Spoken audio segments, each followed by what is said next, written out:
Let's see if everything is working, and if it is, I will continue. No, wrong thing.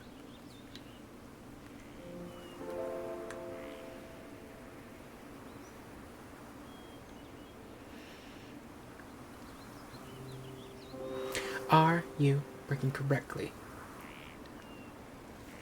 Are you working correctly?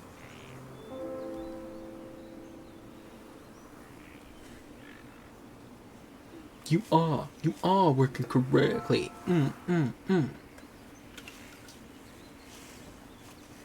Yas, yas. Oh my god. Ugh. Okay, welcome back to Wytchwood, and we will be continuing. Yes, yes. Is there anything in here? Nope. Let's go.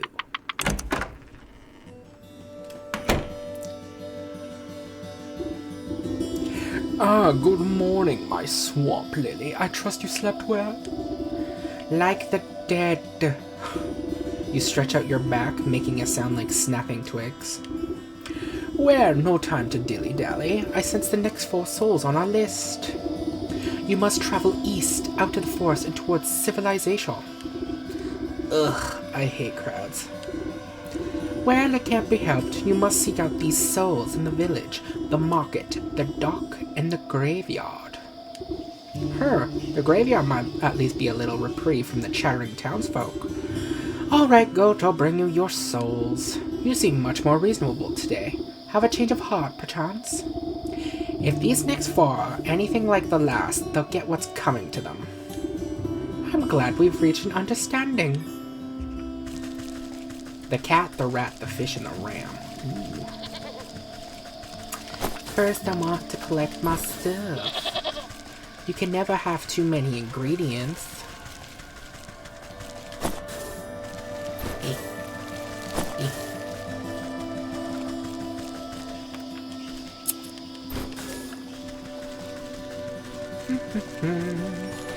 Gimme. Gimme. Okay.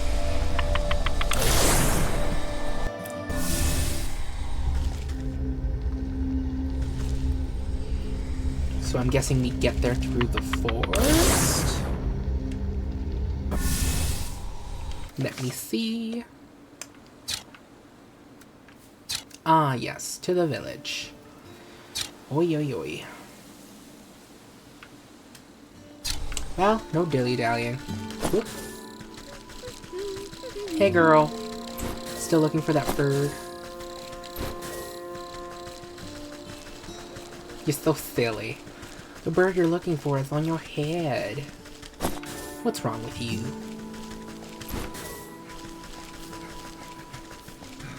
That guy's still crying or freaking out. I don't know what's his problem.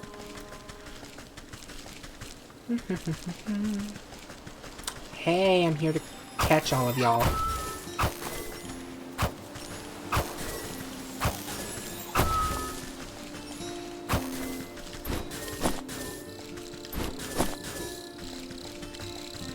And hook. Oh, I believe we're good. I missed it. I need to go up. Whoopsie doodles. While we're here. Do.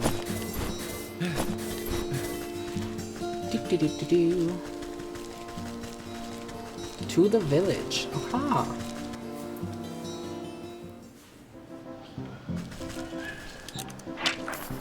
Villager goes about her business, barely gets by. A familiar story in these parts. Pluck pocket. That was a pluck pocket. Clever fingers find their way into deep pockets, now conveniently from a distance. Useful against villagers and fisher folk. Graveyard. Okay. Rat nest is a disgusting amassment of filth, pulsing with the rodent life within. Pickpocket wants what your shiny lure. Pigeon, the rat of the skies, noble and numerous. Loose cobblestone. What's happening over here? Town's guardman, if you're going to break the law, you better bribe him first. Burned out shop, seems like a suspiciously localized fire happened here. Ash pile, blah, blah. Anxious sheepdog, a friend to sheep despite what some might think. Sheepdog, this anxious little dog attempts frantically to get a town guard's attention as they stand watch in front of the smoking ruins of a burned down shop. Please, you have to listen to me. My friend is missing. The guard stifles a yawn, annoyed at having to work. Oh yeah? And what's your friend look like? The sleeves of the sheepdog's oversized sweater, I don't know why I was going to say waiter, oh my god, flail about comically. She's about yay tall, wears a green vest, has black wool. So she's one of them sheep, huh? Probably just got lost. You know, them types ain't too bright. She didn't get lost. She's gone missing. Her wool shop was burnt down on purpose. Can't you smell it in the air? Calm down, sir. We're investigating the situation, but I'm sure this fire was a simple accident. I bet your friend just left the kettle on or something. Why don't you check with the ram in the town square? If anyone knows where a lost sheep is, it's probably him. How can you say that? Everyone knows that the ram hates the black sheep. Look at all these footprints. I bet these goons had something to do with this. Listen, you're starting to get on my nerves. Just leave this to the professionals, alright? He turns away from the dog and goes back to doing absolutely nothing. I want to punch this guard. Professionals indeed. They couldn't find a fish in a frying pan. I better look into this funny business myself. New chapter. The ram. Oh my goodness. Move along, I will not. I bet that hot-headed ram is behind this somehow. Nothing to see here, ma'am. I feel like there is. Thank you.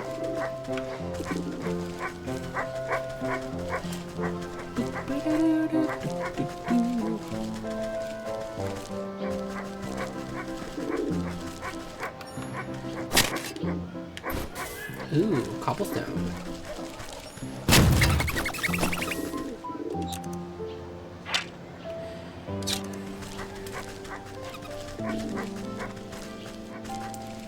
You ain't gonna get your mitts on me.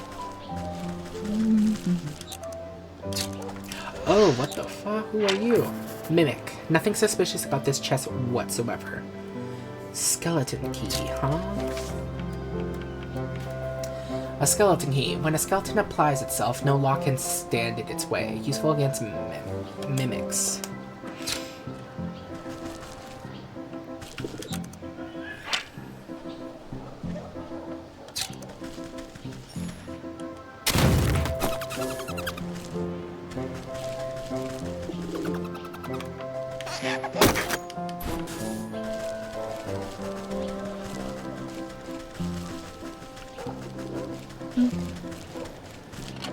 Ooh, thank you.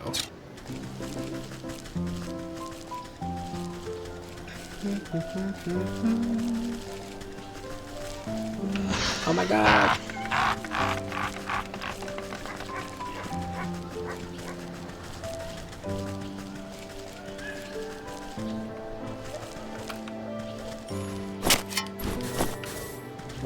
What is this way?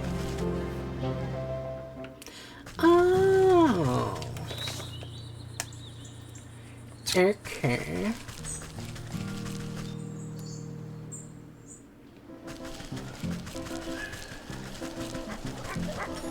Gimme.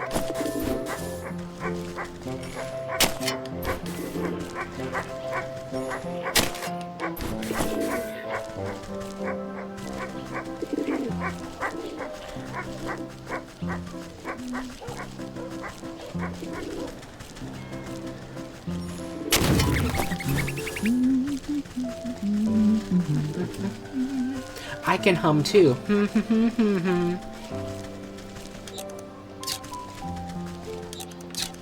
Ooh, kitty cat? Cat, disinterested in the lowly affairs of humans. Weaknesses is a cat treat.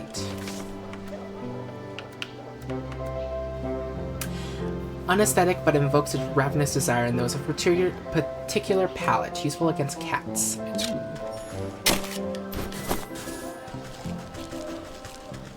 Where does this go? Nowhere, apparently. That's where it goes. Ooh, you're a normal chest. Thank you. Thank you very much.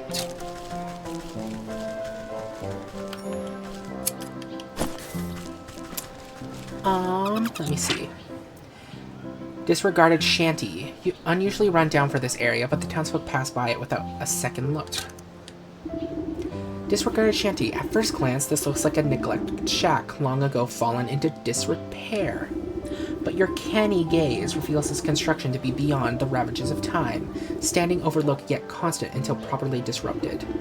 Running your nail along the grain of one of the nailed-up boards proves to be just the disruption it was waiting for. Yeah, fast travel!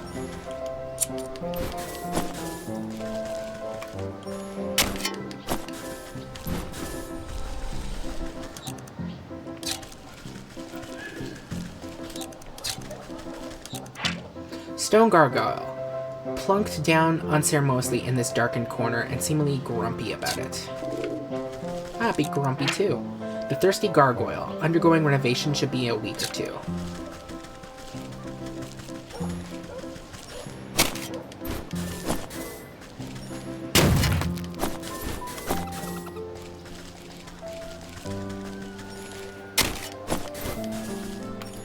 Boop.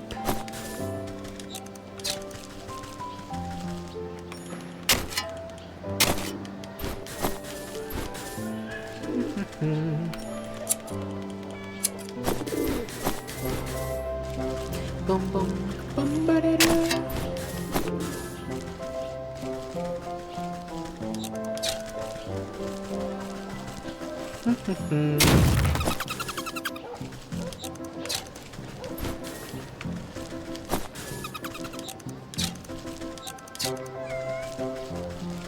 Hey, kitty. To the market. Let's not go there yet. A skeleton key! Why is one just laying around? Is someone up to something and we disturb them?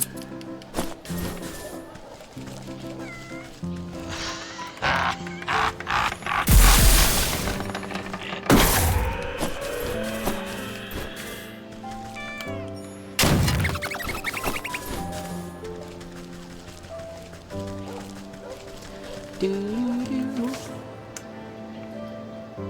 Wow, this place is huge. Huge, I say.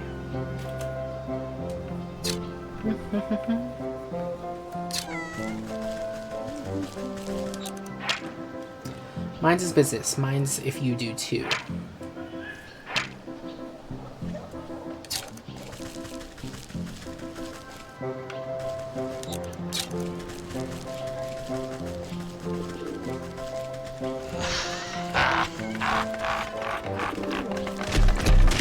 Oh my god, oh my god, oh my god, oh my god.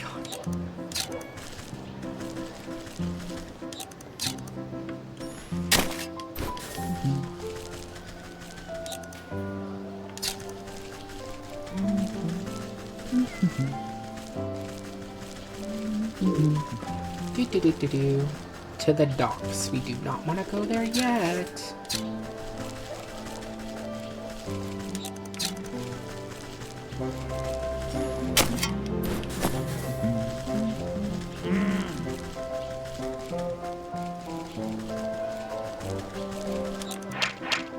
Elf. The tiniest people said to be capable of even greater feats of the smallness. Bank entrance. Please return during banking hours. To put it more plainly, go away. Well then. What about this? Whale fountain. A marble fountain over great white whale.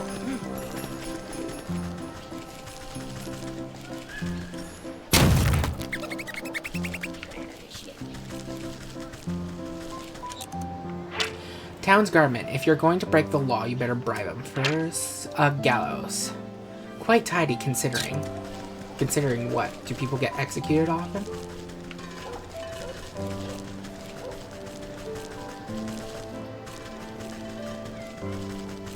That must be the ram there. To the graveyard.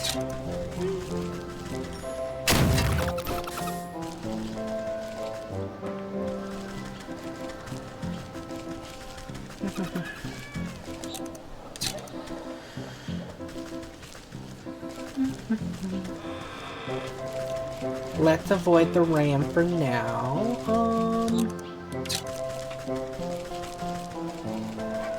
This leads back over there. Whoop. Inventory. Ingredients, how much water do we still have? We need more water and we need more milk.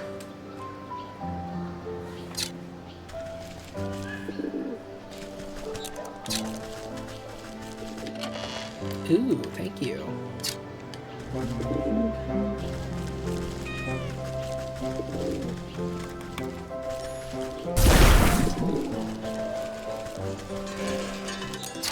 A sheep. A sheep, one of the several sheep, they behave similarly. The ram, self-assured, outspoken, and above all else, loud. Village postboard, covered in flowers with a discerning bias towards missing persons.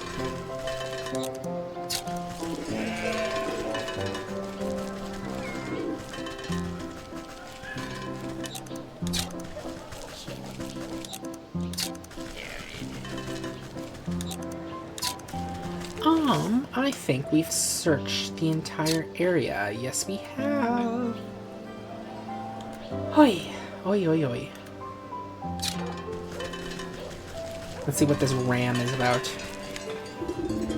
Listen closely, brothers and sisters. We must wear our wool proudly and show the world that plain is best. That's right. Plain wool is the best wool. All of these outlandish colors and head-spinning patterns do nothing but confuse and enrage the senses. They are the product of misled individuals. And as we all know, individuals are weak, only the united are strong. Together we speak louder than a single voice. Wait, are all colors bad then? What about gray? It's almost plain white. Gray is forbidden. Gray is a gateway to blue. And where there's blue, green isn't far behind. Then what's next? Yellow, purple, even red? Oh no, anything but red. No. Always remember, colors lead to discord, to chaos, and with chaos, the wolves will come for us all. Aye, not the wolves. Watch out, there's one right there. The near sheep nearly jumps out of its fleece when it notices you. I'm not a wolf, you half-wits. Maybe not, but you're different, and that's just as bad. Right, boss? That's right. So what is it an outsider wants with us? Are you here to tempt my flock with your anarchic ideals? I doubt you lot would have room in your heads for any more ideals, but no, I'm here looking for the black sheep. It seems her shop was burned down last night. You wouldn't happen to know anything about that, would you? Brr. That bothersome black sheep is a thorn in my side. Never heeds my warnings, always goes against what's good and proper. But I assure you, I was tending my flock all night, so I had nothing to do with her disappearance. That little sheepdog begs to differ. He says you've always had it out for the black sheep, and I'm inclined to believe him with all your prattling. Lies and slander. You have no proof of any wrongdoing. For all we know, she may have just left the kettle on. As the sheep stomp about, you notice flakes of ash leaving black marks on the cobblestones of the village square. Proof, eh? Looks to me like some of your flock have sooty feet. I wonder where this suspicious trail will lead. Inspect the sooty trail in the village square. Stay with the flock is the only way. We have to band together. Okay, I'm really sorry to do this, but I suddenly really need to go to the bathroom, so be right back.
Elwow.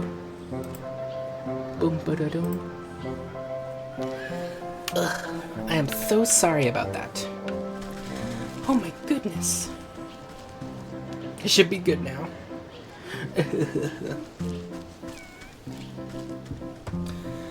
Okay.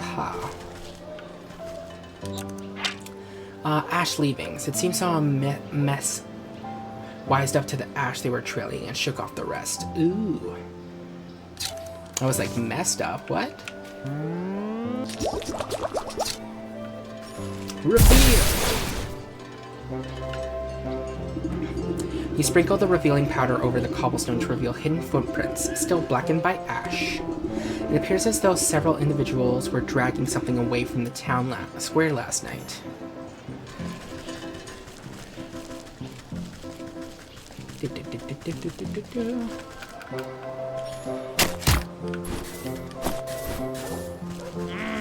No.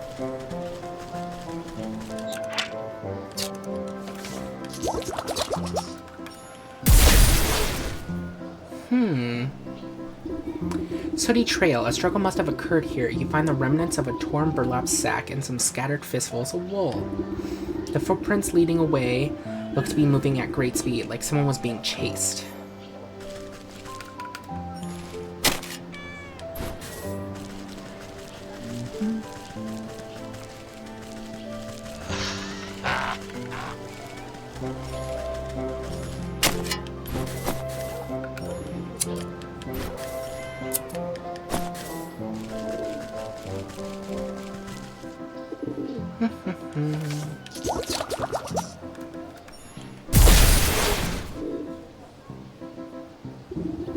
A pair of lone footprints duck into the vegetable garden.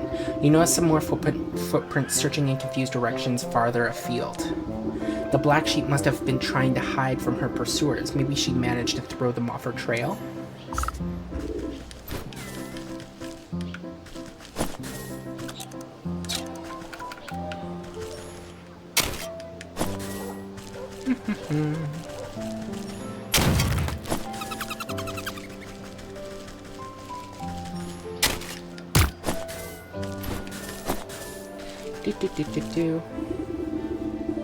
After following the ashen trail through the back streets, oh my goodness, you come to a dead end. Your only company is a stone gargoyle squatting atop a building corner. You stand on your tiptoes to examine the great carved demon closer, noting the lovely knitted scarf billowing around its neck. What a fine garment. I could do with the new one. It's starting to get chilly. I just hope it hasn't got any of that bird poo on it.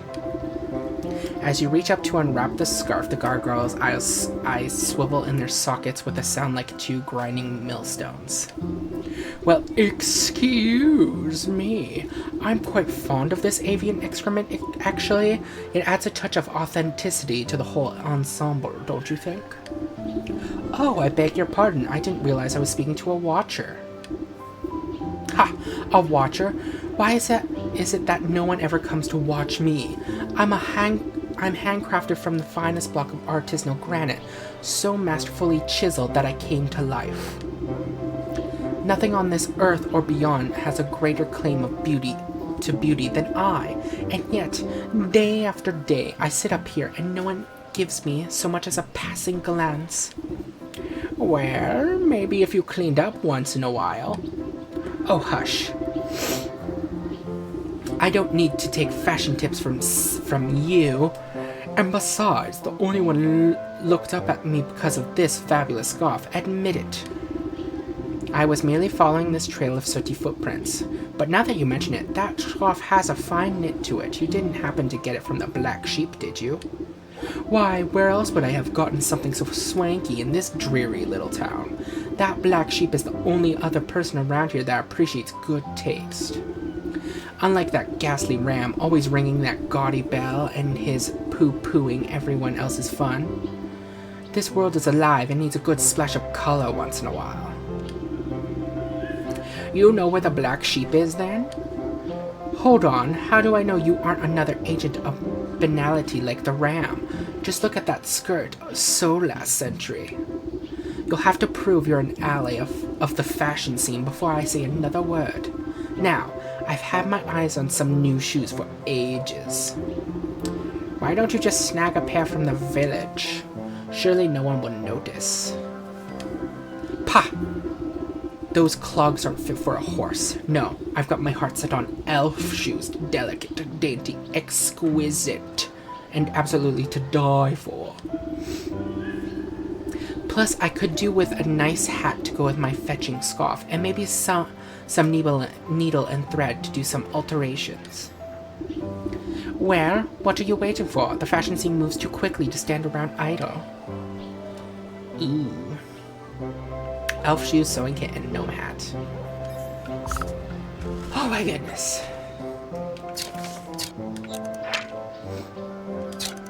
Okay. We ain't gonna do that for now. I'm guessing. Let's go see. Excuse me, the graveyard.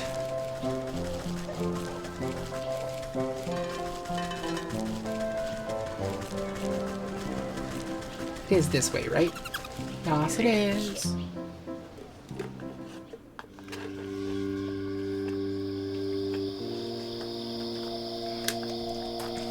Nope. Damn it.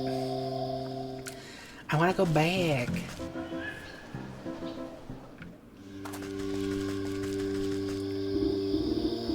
Psst, you there. Can I get a word with ya?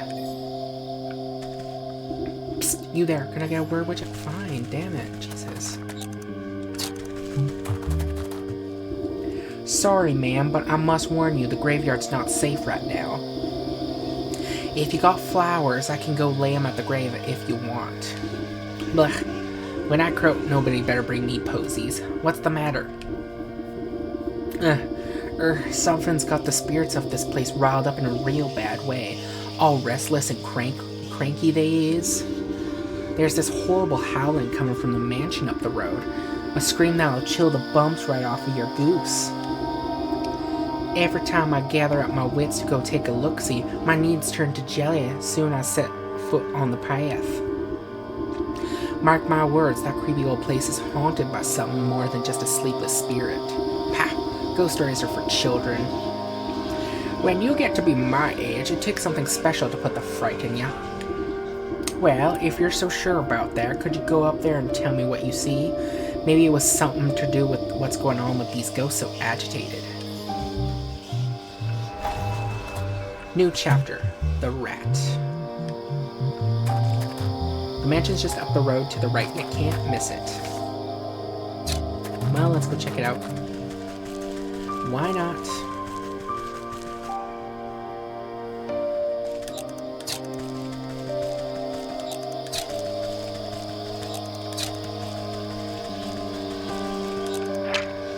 Leaning shed. Old and rusted implements hang from the walls. A little frightening, actually.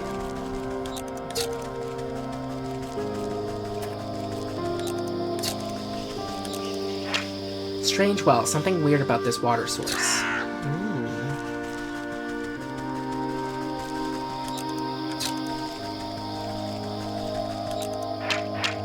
Heavy doorway. There's something enticing here among the ruination. Dare to enter?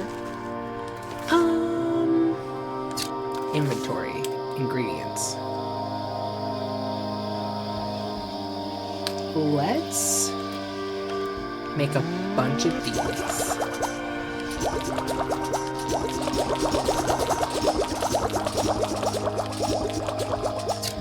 Thank you.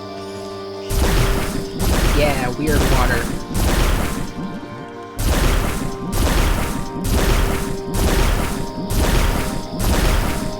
Who knows, having a bunch might come in handy.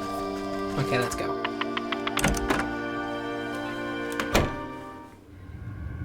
My god. As you walk through the dilapidated estate, the temperature drops drastically. The floorboards and walls groan angrily as if the whole building is upset at your invasion. A gust of wind suddenly rushes up the staircase as though the house itself was drawing breath. An ear-splitting scream stirs dust from the rafters and makes your knees weak. Ah, that's definitely the melodious voice of a banshee. Or I'm a chicken's aunt. You take a step forward, but ghostly skeletal hands rise up through the creaking floorboards. They reach out grasping, and you feel your spirit fade at their frigid touch. You're all lucky I misplaced my specter sickle, or I'd cut you down like weeds. Guess I should report back to the gravekeeper anyway.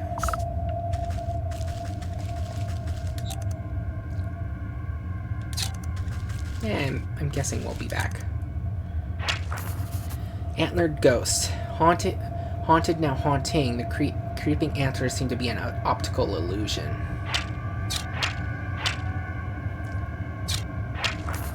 Weeping specter. O ghost, why do you weep? Sobbing with a grief transcending death. Ooh.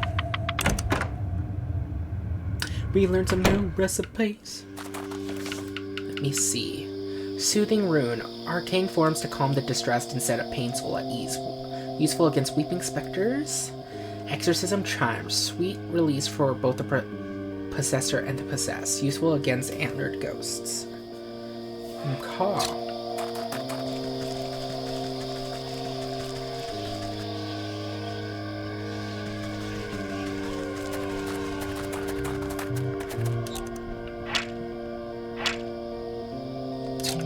Hey, my dude. You're back. It's a demon from the underworld, isn't it? Oh, or maybe a lich come to summon up an army of darkness. Relax, it's just your run-of-the-mill banshee. A banshee? I knew it. No wonder the dead have been so angry lately. How are they supposed to get any rest with all that racket? But a spirit only becomes a banshee when it's been terribly wronged. Who used to live in that house? I don't rightly know. It's been abandoned since before my time. Always was pretty creepy though. The place was so haunted that I couldn't get in for a better look. A good exorcism ought to clean it right up. This sort of stuff happen often? Why, just last year I had to deal with a ghoul that wouldn't stop breaking into the crypts. Darn feller was trying to find his long-lost love or something. The old man turns to rummage through his cluttered shack, looking for something. Anyways, eventually I had to call in the Grave Squad exterminators. They got that nasty ghoul rounded up before he befouled too many tombs. But they left behind this, where'd it get to? Aha! They gave me this to ward off any angry spirits that might be left over. He holds up a rusty-looking lantern. A ghost lamp? I thought those things got recalled because of all those possessions. Huh? I never heard nothing about that. Now this thing ain't powerful enough for banshees, but it should keep the lesser spirits away. He gives the lamp a shank, but only a puff of purple smoke rises off the wick. Ah, geez, looks like I forgot to keep it fueled up. I'd go and get the gas myself, but with the graveyard in this state... He shrugs feebly at you. You're hopeless. What does the ghost lamp need for fuel? He squints at the fading label on the back of the lantern. Let's see. A strange lamp requires strange fuel. 3 bat wings, ghostly ectoplasm, and crypt-color silk. Hey, puppy.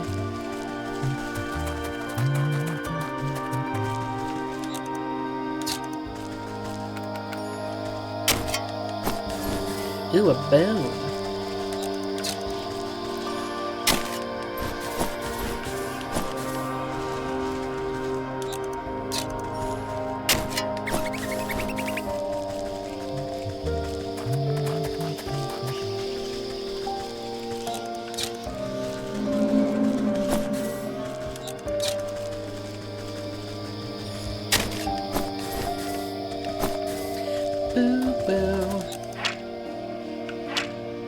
Wooden pump. If you're willing to do the work, a cold beverage may be in your future. Ooh. Thank you very much.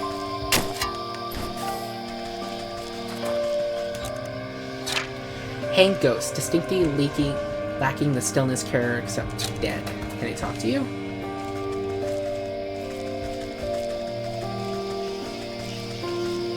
Thought he was gonna be like, hey, sup, I'm the dead guy.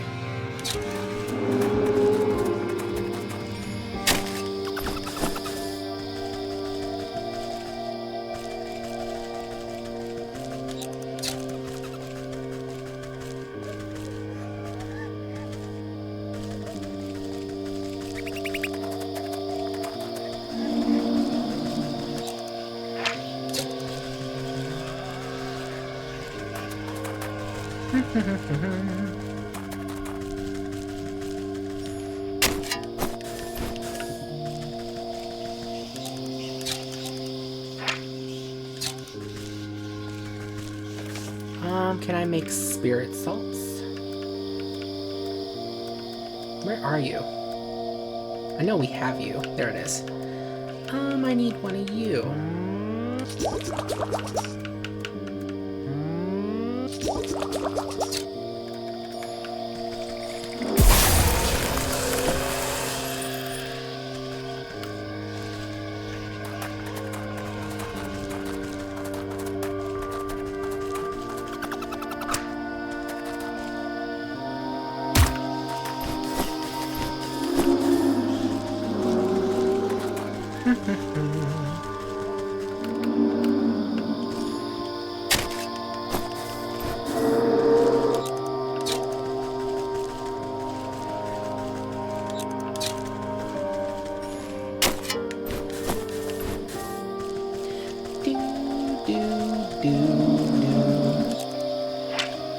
Into the crypt.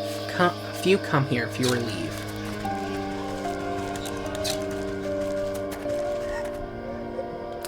I believe I need another soothing salt. And I need a sleepy time potion.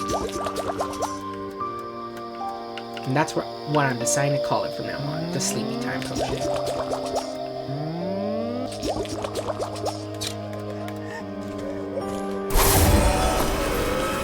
Ooh, spectral tears. Ooh la la.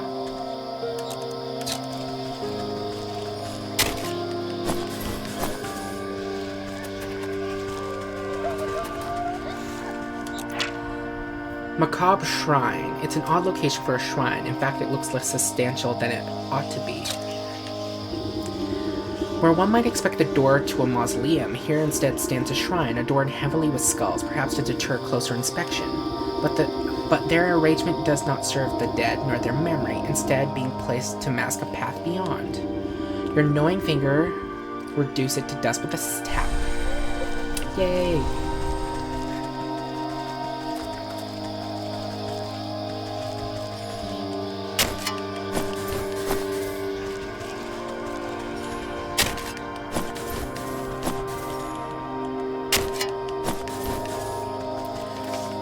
Let's make another spirit salts.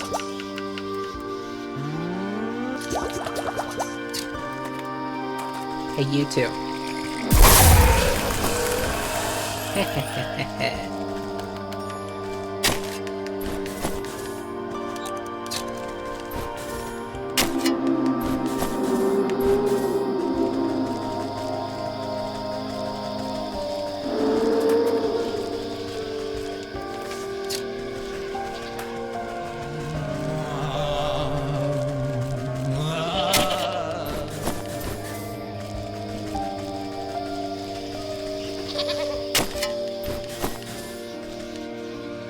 Have you heard the word of the ram? Why are you here?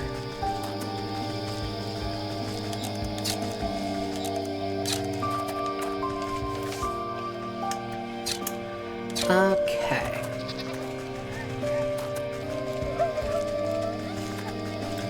Let's go to the crypt.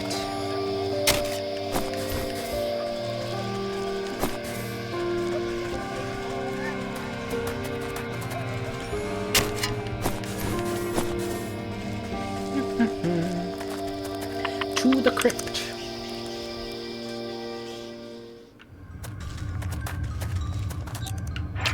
Boar chamber. The strength they had in life will still resonates here. Ooh.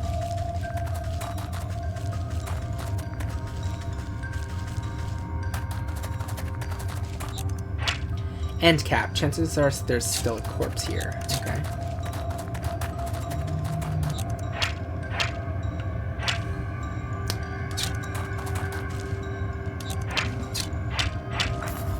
Crypt crawler. Hairy, toothy, drools a lot, but absolutely not a dog. Ooh. We can make exactly one.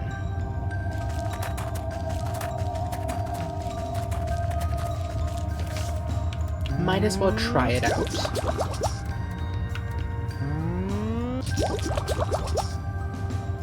Extremely harmful to spiders and everything else, really, but spiders in particular are used against crypt crawlers. Yeah.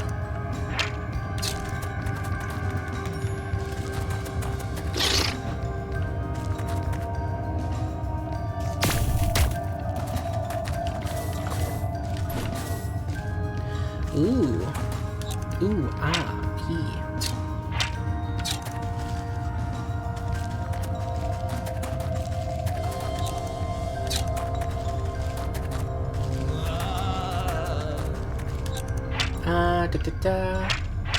Lion room for the most regal over holes.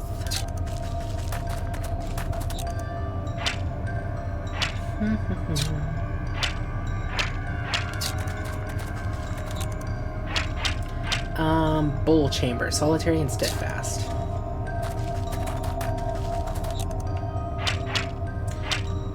Trunk, a secure box to hold goodies. Stone casket. Can I run past? Please let me. There we go. Yas, queen. Okay. Build it. We know what's in here now. We don't need to continue. Actually, can we make one of these things? No, we cannot. We need bat wings. God damn it.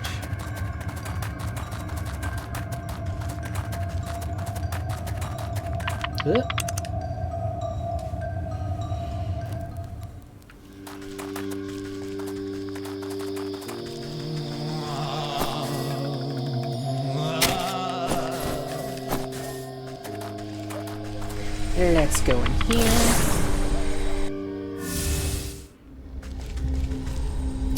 Let's go to the village. And let's visit the market.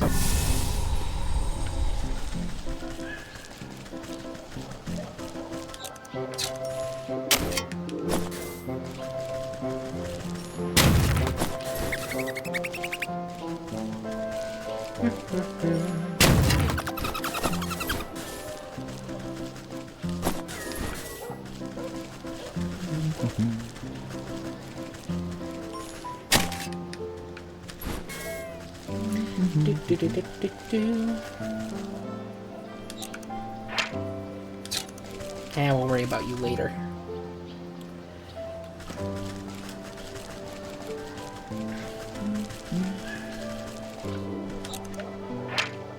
Villager, another villager. Oh my god. Why are you here?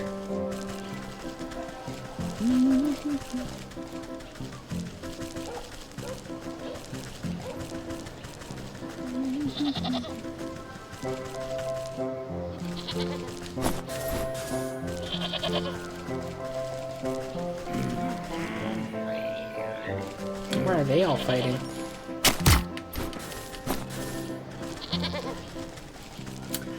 Okay, let me search up this place.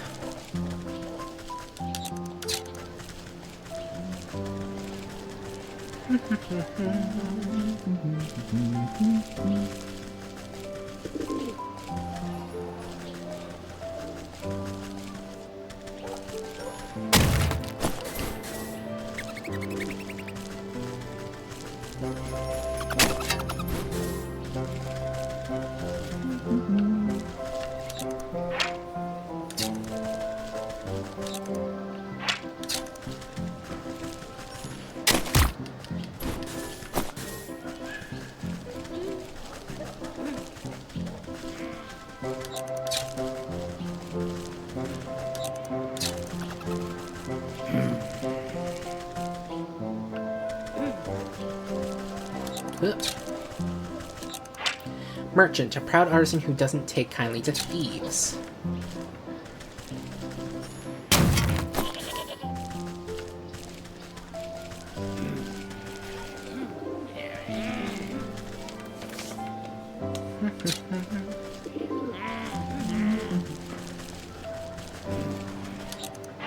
A merchant. And this way to the docks. Okay. Let's ignore that area for now.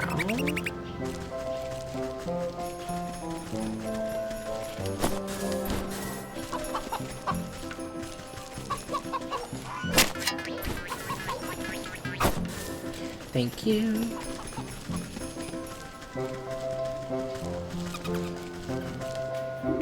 The merchant eyebrows raise at your approach, but he remains generally cordial. Fresh fish for gold? Leave.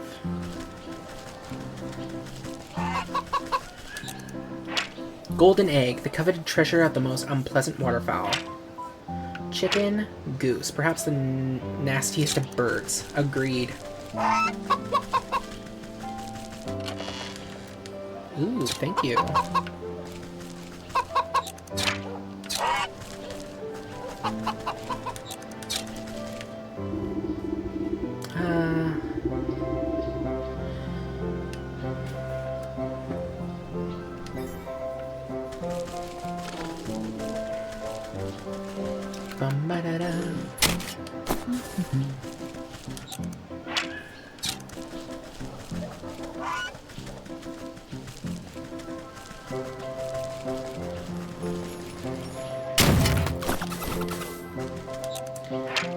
Meat for the table. Pretty evident a butcher shop closed at the moment. Okay.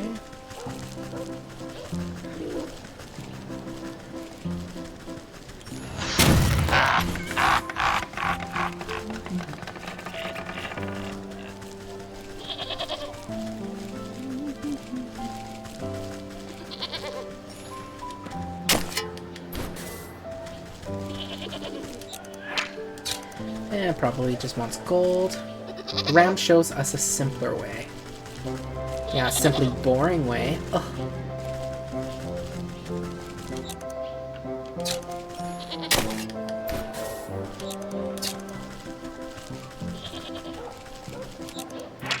Cooking pit, suitable for a large cookout, though it hasn't seen such for a very long time. Ooh. Gonna start a picnic at some point?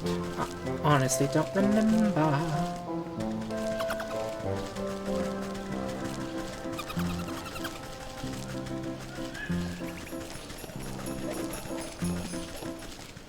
I love that their feet jangle every time they step. Tall pig, another of the pig siblings, neither the largest nor the smallest. Workers only. But I want to. Fine. And then there's a cow. Let me see. Ingredients. How much milk we got? Let's make 7.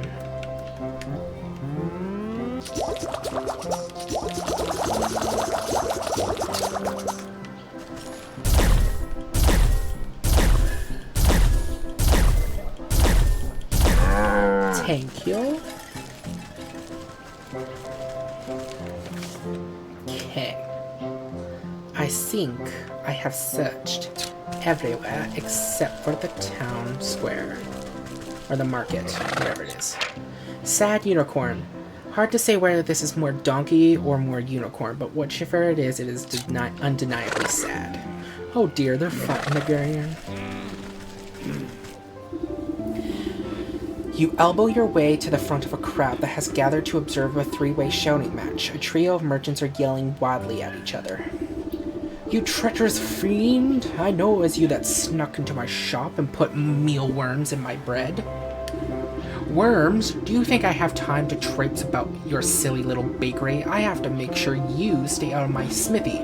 Firecrackers in my coal? I could have lost an eye. Ha! And you would have deserved it, you traitor. I know you ruined a whole batch of my candles with that sulfur stunt. Now my store smells like a mule behind. The men launch themselves at one another, fists swinging in a whirling melee. Off in the shadows, you catch a stealthy figure watching the chaos with a delighted grin.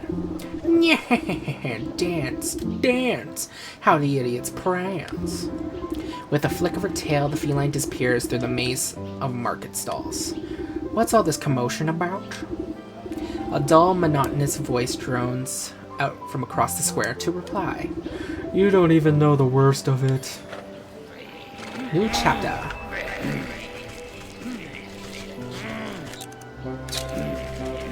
The cat. Knightly statue. Copper monument and some long-forgotten conqueror. Smith, local blacksmith, more fired up than usual. Baker, something's up in the baker's bonnet. Candler, irked beyond measure with the merchant's colleagues. Oh my god.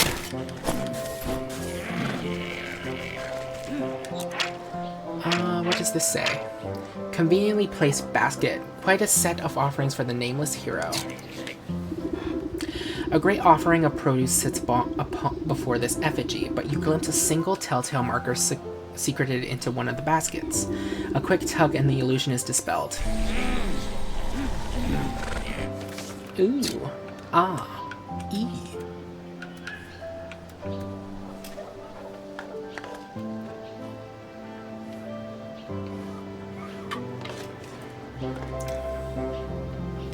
Dum, da, da, da.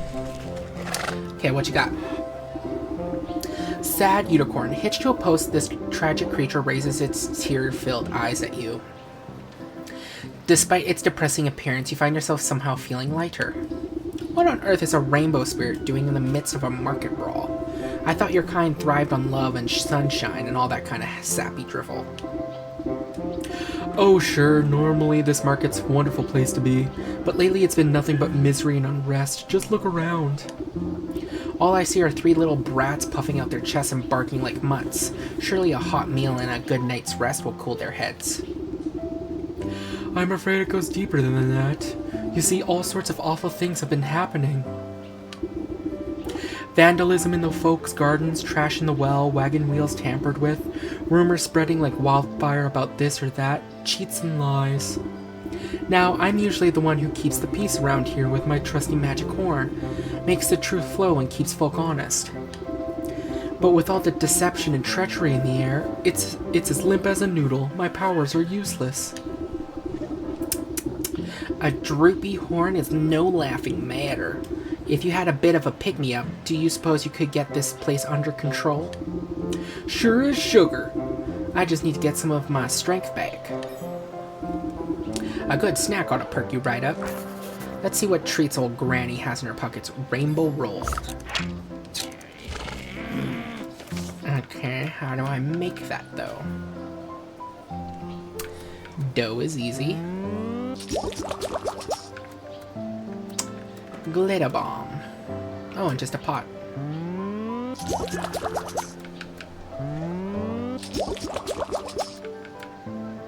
A delicious treat, the magic paste sparkles beautifully on one's tongue. Ooh. Hey, my dude. Here's a rainbow roll. The miserable creature dips its snout to investigate your tasty dessert. Is this for me? It troubles me to see a benevolent beast afflicted by such melancholy, and the quicker that horn of yours works, the quicker we can sort out this mess.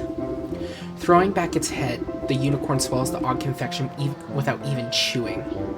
The spots on its back glow a soft lavender, and its hoofed feet levitate off the ground for just a moment. From above, a thin sliver of sunlight breaks through the clouds and sparkles off the unicorn's horn, momentarily blinding you in a dazzling flash. When you look back, the unicorn is happily wagging its tail at you. Its horn looks reinvigorated with a pearlescent sheen. Ah, that hit the spot. Looks like the old truth detector is working again. Well, what are you waiting for? Blast those fools. The unicorn lowers its horn and takes aim at the feuding shopkeepers. A long moment passes as the unicorn's body quivers with anticipation. Wait, I swear this never happens. My powers are all charged up, but none of them are actually lying. So they really did sabotage each other's businesses then. My horn will only be able to blast the lies out of someone who's truly false. As far as they know, they're each telling the truth. Which means someone else must be responsible for this mess. The feuding shopkeepers run out of insults to hurl at each other and all storm back to their businesses in a huff. I'll go investigate the scenes of the crimes at their shops. Maybe I can turn up some clues. Ah, no hum. Let's see. If I remember, the candler is down here. Yas, queen. The undying flame. Candler of repute. I think that says. Hey. Thank you.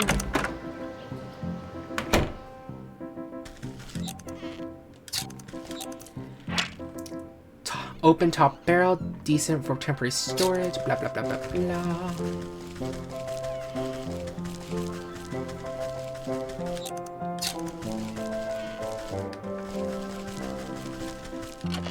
Ooh, thank you very much. Candler. It's the candler dripping with sweat searching for the cat. Ooh. That insufferable baker. I'll tear his nose off next time I see him. Settle down, Master Cadler. You're being duped by a prankster. Pah! A prankster? It was that baker. I'm sure of it. I don't see no evidence to the contrary. You want evidence? Eh? I bet there's a clue around here that will unveil the real truth. Get some evidence or get out. Proof of the crimes. Perfect ordinary supplies. This bag smells suspiciously of sulfur and has a shipping address stamped on it. Pier 3 Imports Dockyards. Wax granules, ready for candle making, but might they hide something within? Candles. Fine set of candles wrapped to make fine gifts. Basket, many rags, wax soaked and otherwise. Broom, a very fine broom, but now is not the time for coveting. Tiny cauldron, failing to live up to its potential by being empty. Candler's ledger. Impenetrably technical, detailing far more about wax than a layperson could care about. Okay. A cauldron. Let's see the blacksmith.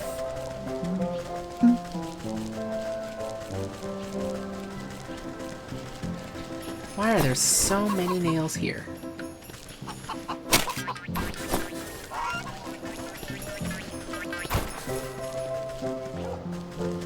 The iron anvil. Smithing and metalworks.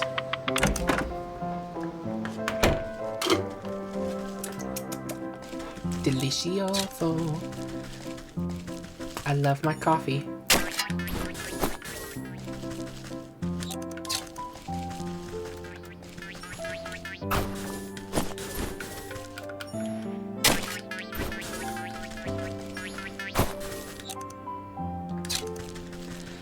Let's see what this says. Smith. The smith glowers left, then glowers right, hoping to lay his glower upon the cat. Glower? I don't know. Arr, that blasted candler. I'll wring his scrawny neck. Calm yourself, Master Blacksmith. You're being played for a fool. Ha! Fat chance. Only some hard evidence could ever convince me that it wasn't that blundering knave. If someone really has been sneaking around in here, there ought to be some clues left behind. Only evidence could possibly change my mind. Cold hard proof.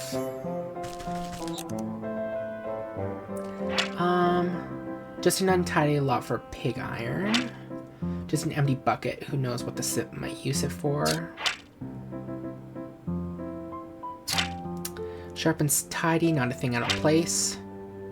Disturbed coal. Someone's been rooting around in here. Found you. Perfectly ordinary supplies. Some fireworks have been hastily shoved into this coal barrel. Attack on the firework reads property of the town watch. If lost, please return to the village gallows.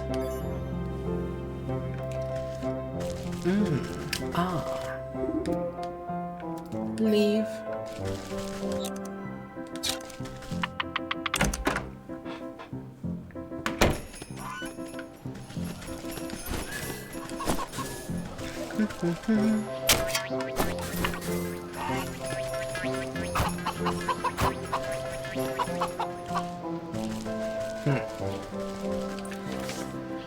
Where, oh where? Up here.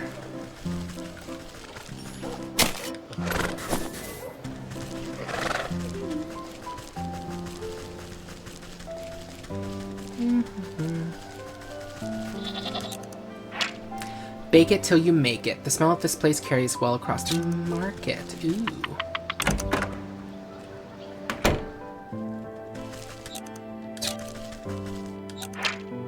Loaf of bread. Marlowe's food for snacking.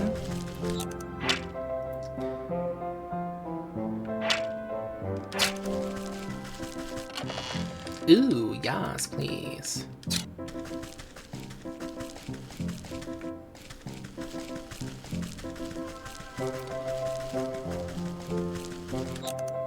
Okay, Baker. It's the Baker, incensed and on the hunt for the cat. Grr, that oafish blacksmith just grinds my gears. I ought to give him a smack on the brow next time I see him. Master Baker, please settle down. You've been tricked. Ha! I very much doubt that. Only a fool would believe that story without any evidence. Fine. You want evidence? I'll get you some. The true criminal must have left clues around here somewhere. Well, have you got any evidence? Not yet. Well, I already know what it is. This conspicuous urn. This strange vase doesn't look like it belongs in the bakery, and there's still some bugs and dirt inside.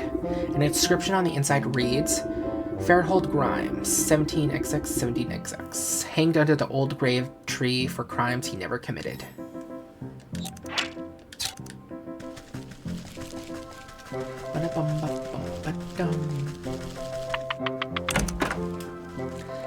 So much to do, so little time.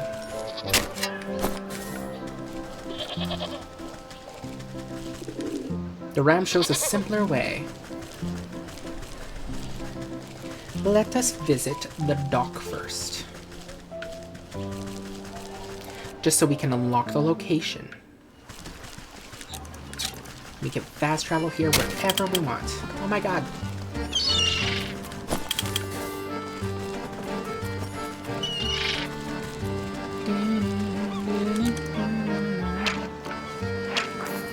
Crab.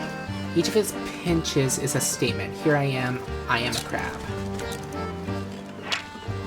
Encrusted rock, clean with an intensity outstanding among their kind. These particles look prime for your purposes. Fisherman, he's been spending too much time in the salty air. Is that why he's green?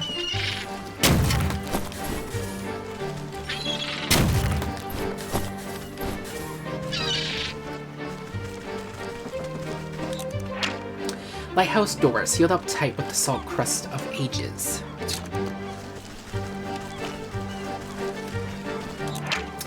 The people have a certain look, fisherwoman. Ooh.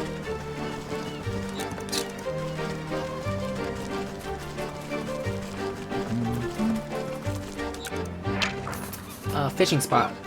Likely shallows for an easy catch.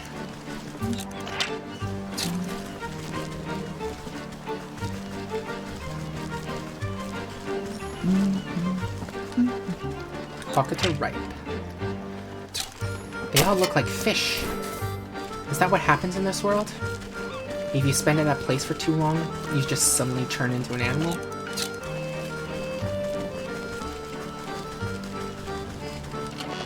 Ooh.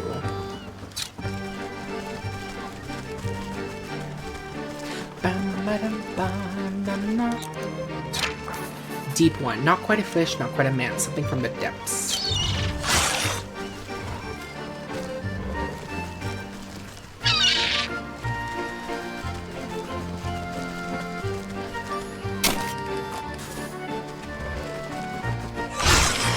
Oh my god!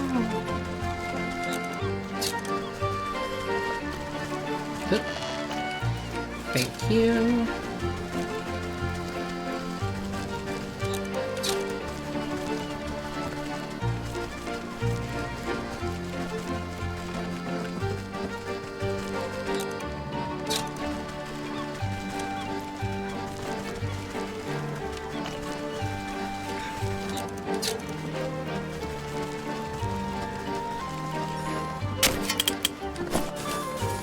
Oh my god, you missed. Loser. You're a loser, crab.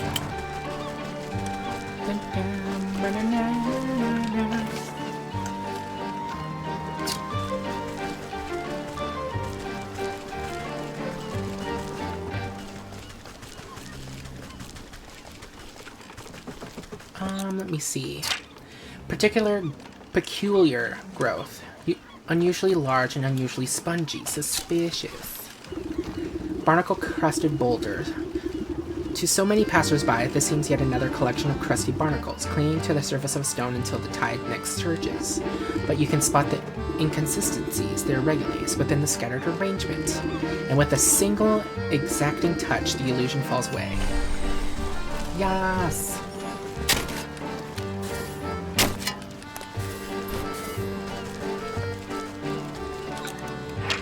Child, a ragged-looking kid sobbing and clutching a fish for comfort. Sniffle. We'll talk to you later. What the hell are you? Shore skipper. This fish seems to have skipped a few evolutionary steps.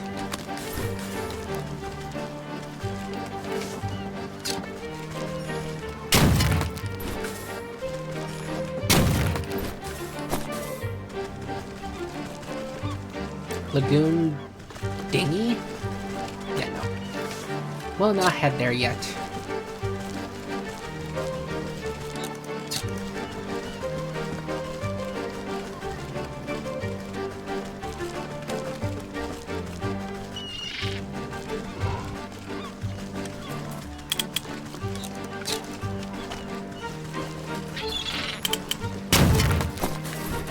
No. Haha, loser. You're such a loser. Ooh, yes. Thank you.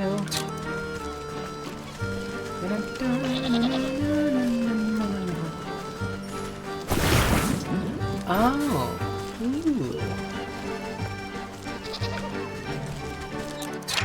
Pelican, hungry but unwilling to take any action to satisfy that. Hazy water, something lurks beneath, a cloud of misplaced ocean sand.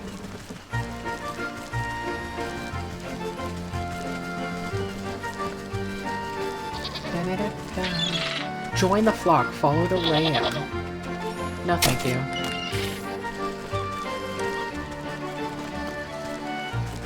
Guessing this is to the village, yep.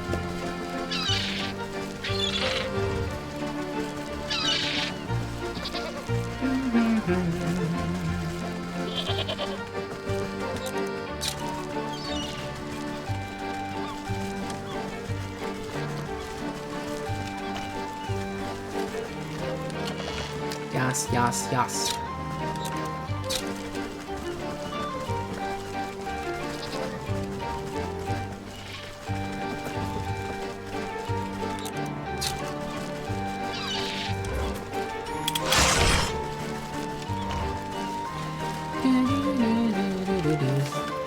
Have we searched everywhere? Yes. Yes, I think we have. Okay, so it's Pier 3, right? Ooh, we can already build one. Though appearing delicate, is a fact strong enough to land even the largest aquatic hulls. Crab trap. To a crustacean, there is something irresistible about this vessel. Used against crabs and shore skippers. Tidal tincture, the waves call them back. Useful against deep ones.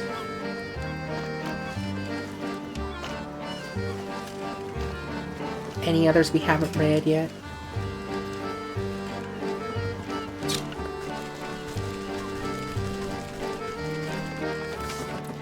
Okay, craft it up.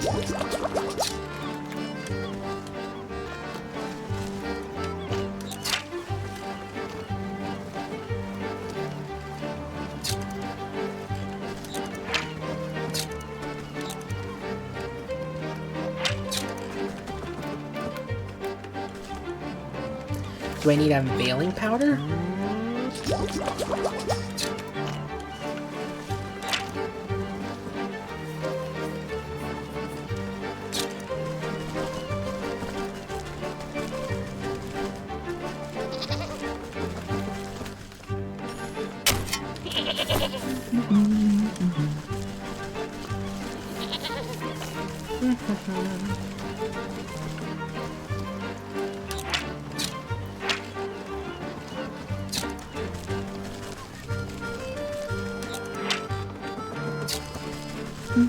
I'm confused.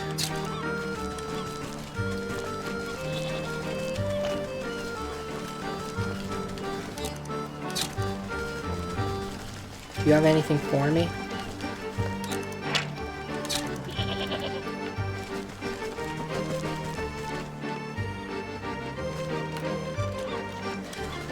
Let's leave the area and come back, and maybe it'll... Because I honestly don't know what to do.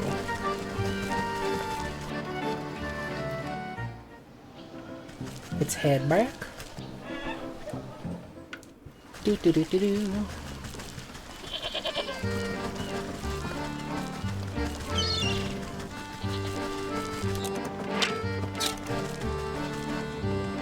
Huh.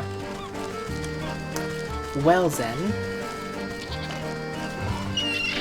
let's go check on the little girl and make sure she's okay.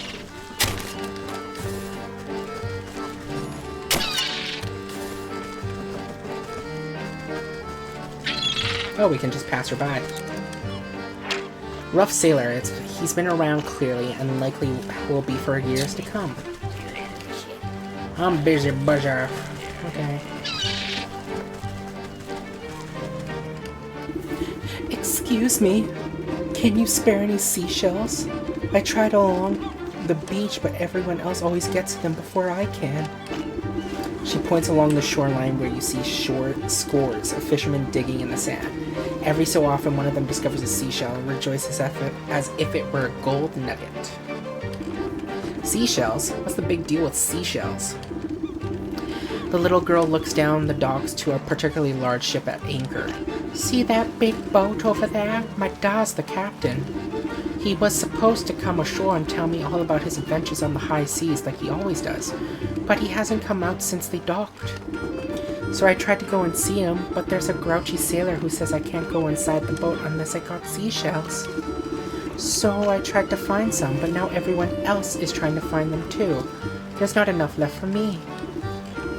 Sounds fishy, alright. You stay here, little one. Let me have a chat with this sailor and get to the bottom of this. Really? Oh, I bet he'll listen to a grown-up like you. I promise I won't move a muscle. New chapter. The fish. Let me open this.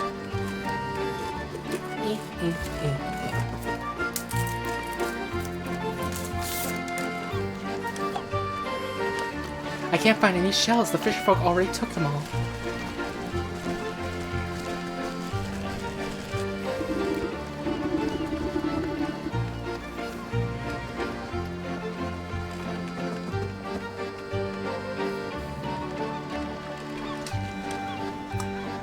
Rough sailor. Whoa there. Where do you think you're hobbling off to? Me? Why, I've come to visit my son. You're hard. No, you ain't.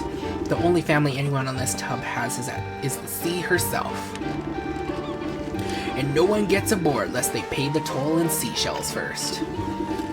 What's a gull-brained swabby like you want with a bunch of dirty shells? Tain't for me, the captain got his own business with them shells, and I ain't one to question him. So either bring me your dues or cast off. Bring me seashells, the nice kind too, ones that sound like the ocean waves. Some of the fisher folk must be carrying some shells. Leave.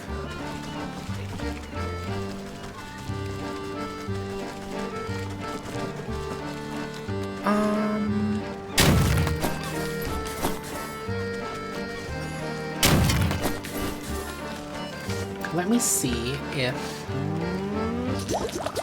I just want to see if maybe we catch one of the fish skipper things, then maybe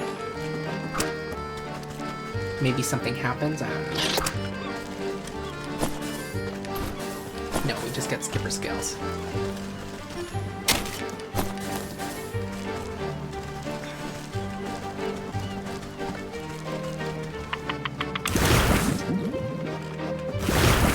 What is here? Haha, miss me. Miss me, you dink.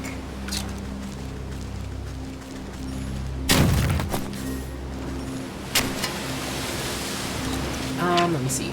Menacing totem, standing guard over a conspicuous circle of shells.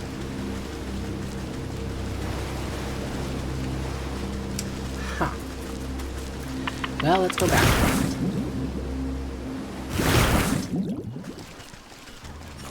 Hey, Skipper.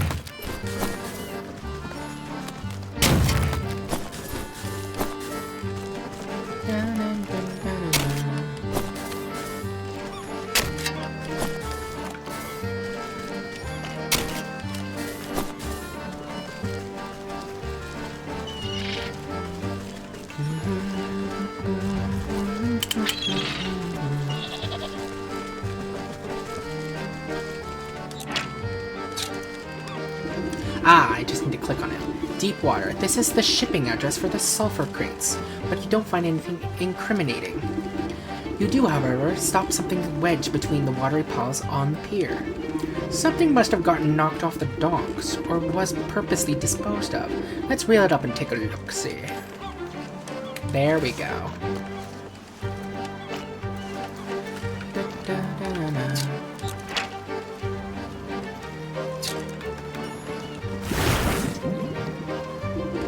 You fish out an empty sulfur tin with the wad of wet paper stuffed inside.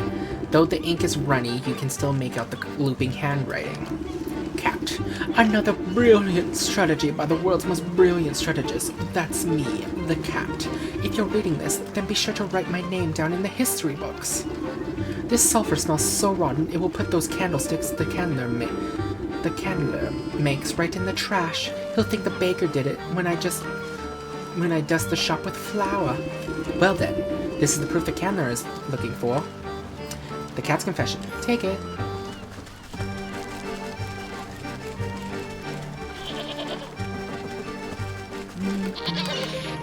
Oh, gimme. Okay. Let's do this one.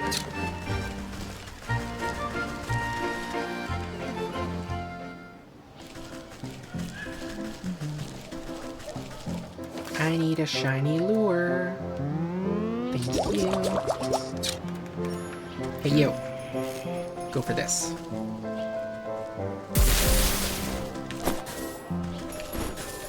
Oh, we get 2. That's nice.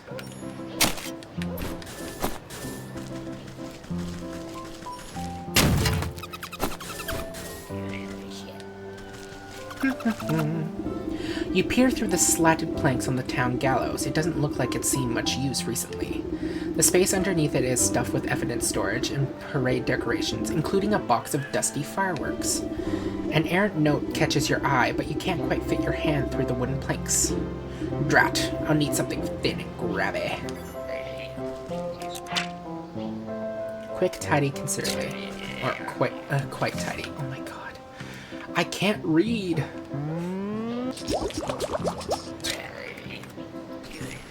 A pluck. You pluck out the slip of paper from under the gallows. It looks like a torn notebook page, hastily stuffed in a crack, almost wanting to be discovered. If you're reading this, then you've no doubt been witness to my greatest crime spree. I, the cat, will be remembered throughout history as the greatest underground mastermind. The town flatfoots will never notice a couple parade fireworks missing, and that blacksmith buffoon will lose more than a few chest hairs. How arrogant. This proof ought to convince the blacksmith of the cat's involvement. The cat's confession? Take it.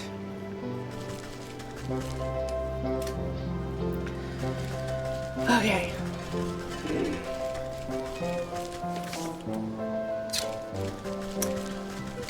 Do.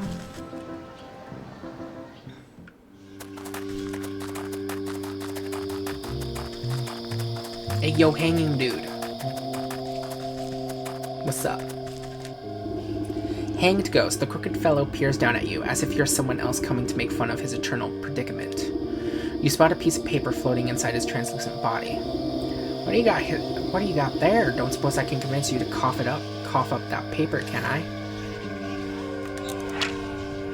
Ooh.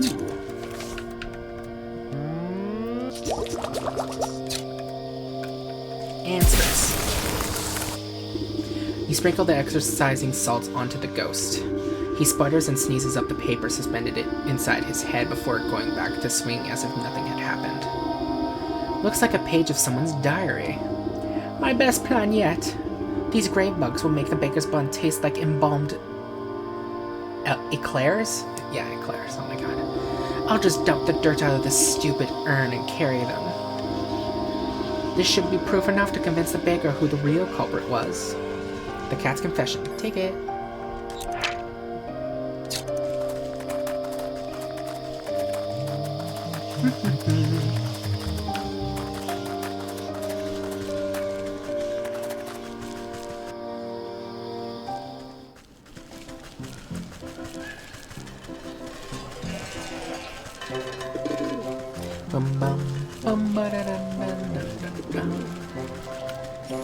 Boop. Gimme, gimme. Gimme, gimme.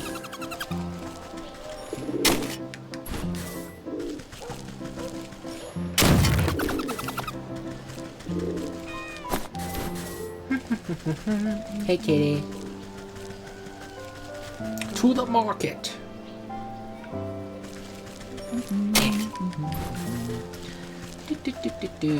Let me see.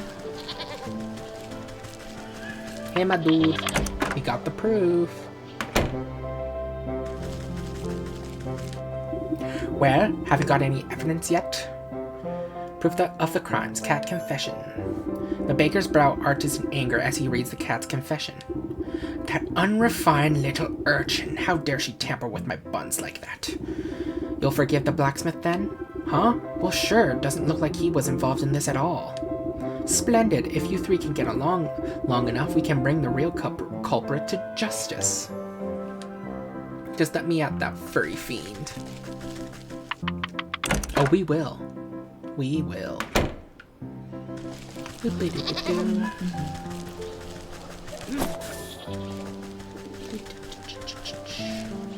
Oh, Candle Dude.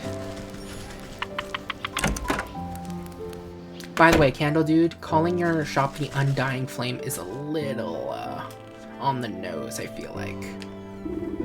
Candler, get some evidence or get out.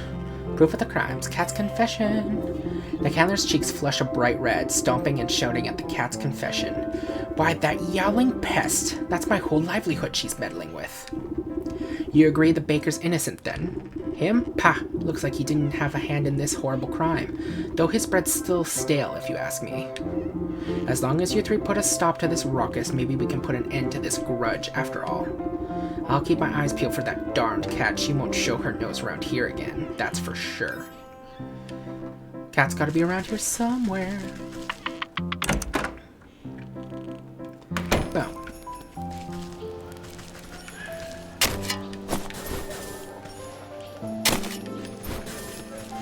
Boop-a-doop-doo.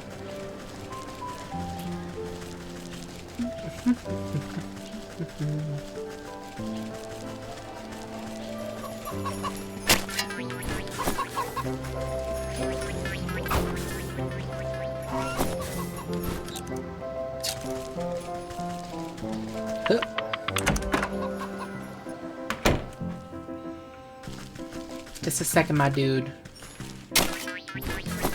I want these because I need them to make pots. Thank you. Okay, my dude, I got your evidence. Only evidence could possibly change my mind. Cold, hard proof. Cat's confession. The man's beady eyes go wide with anger as he reads through the paper. Why, that no-good cat. The whole market could have gone up in a big ball of fire. I take it you'll let the Candler off with the hook? Sure. Looks like he wasn't involved in this plot, though I still don't care for his candles much. Excellent. Maybe with you three at peace, we can get to the bottom of this. Now that these three fellows have cooled down a bit, I better have a chat with that plump purple pony to figure out the best way to confront this swindler. Where's that cat?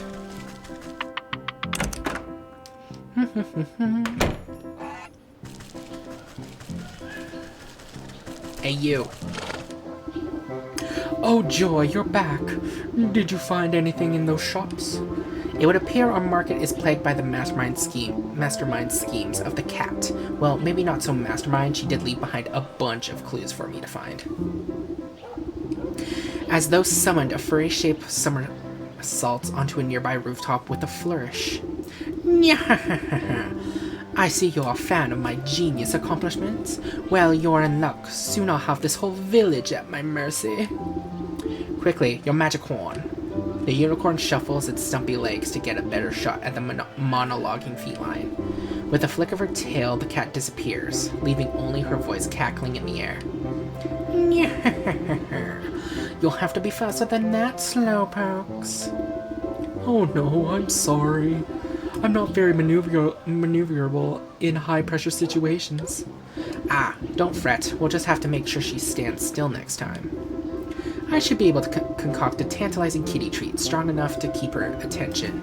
I'll set it up by that big statue there. You just get ready to fire. A curiosity fit for the crime. Feline curio recipe. Stuffed burb. Let's see. How do we make a stuffed burb, though? Pigeon beak.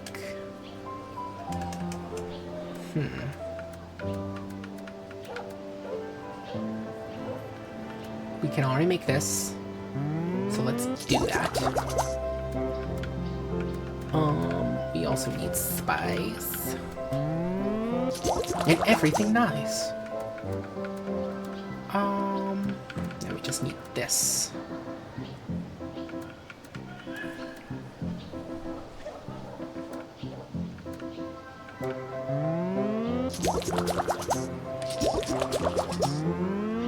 Let's make 2 of these. I wonder, can I catch a pigeon here?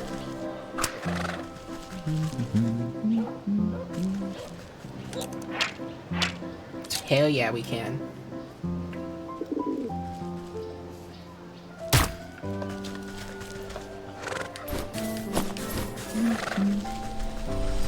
Now to the forest.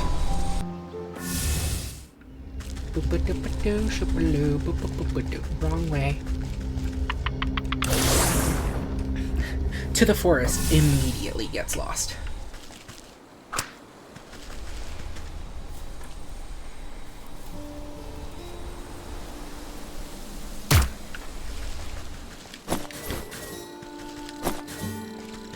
And now I believe we can make this thing. A charming, rough facsimile of an actual avian. Feline curio, an enticing thingy covered in bobbits and gubbins, enough to keep any cat busy for hours. Huh.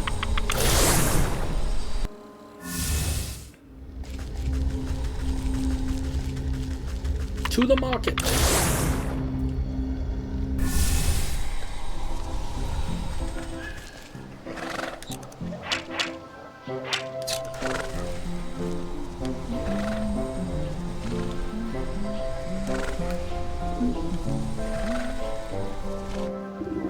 You place down the scrumptious-looking cat treat and duck behind a pumpkin to hide.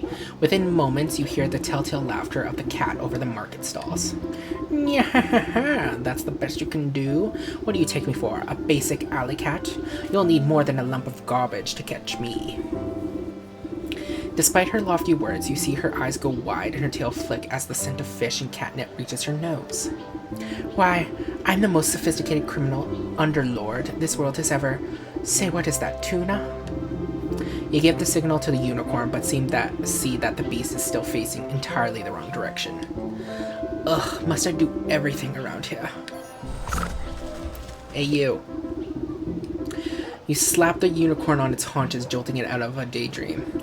What? Oh, right, the cat. The beast carefully takes aim, making sure to account for drag and wind speed direction. All right, I've got her this time. By the light of the truth, I banish all the lies from thee. A brilliant spark of rainbow light emits from the unicorn's horn and streaks towards the preoccupied cat. When the colorful smoke clears, you can't see hide nor hair of the cat. Only a smoldering pair of fancy leather boots remain near the statue. Wow, for a moment there, I thought all that talk about your magic horn was pure hogwash. I mean, usually it doesn't have such an explosive effect. I only meant to expel the lies from her, but... I guess she was all lies? Didn't have a truthful bone in her body? Well, whatever the reason, I suppose she won't be blighting your market any longer. Yes, that's right. I can't wait for life to get back to normal. Thank you for all your help. You glance at one of the cat's boots slumped over on its side. I better go gather her up. Cat skin boots, the impeccable fashion sense of a scoundrel. The cat. Collect the soul of cat in the market. Achievement unlocked. You can pick up the smoking boots of the cat. A rainbow hue radiates off the leather. They smell strongly of feet and candy. The soul of the cat. Though you suspect she may have 8 more lives left. Oh my god. The cat. Complete. Feline Creo.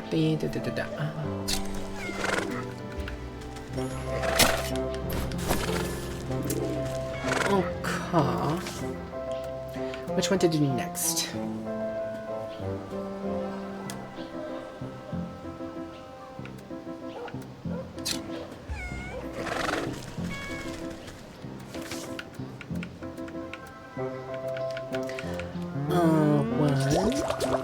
I think I'm gonna need at least 3 of these shiny lures.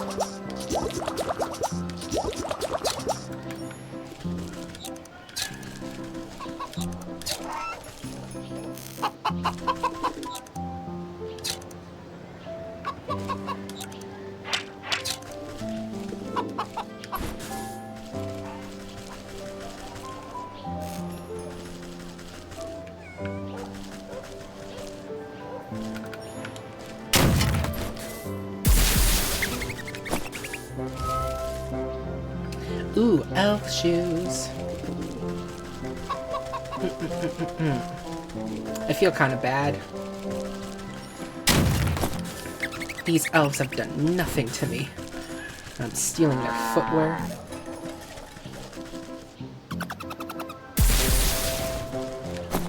Thank you.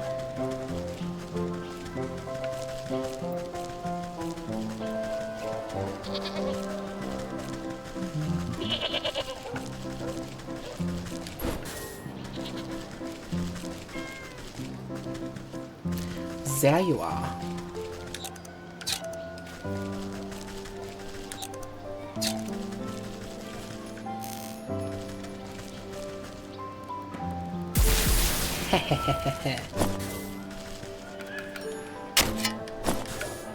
Okay.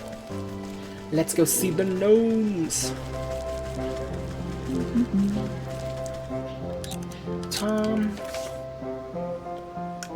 Is there a way out of here?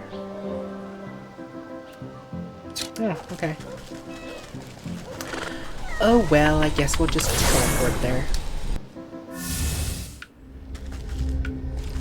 Let's see, the gnomes are in the field.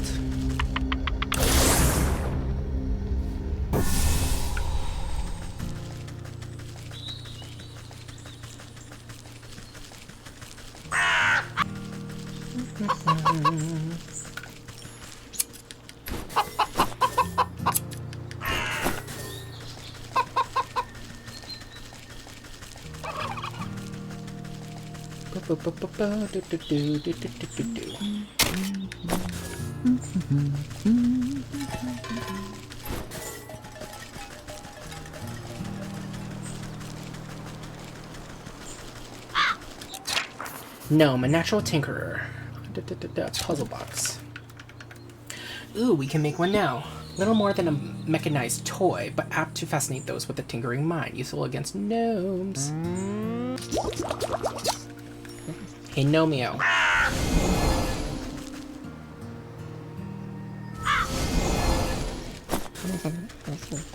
Boop-a-doop-a-doo. Let's go back.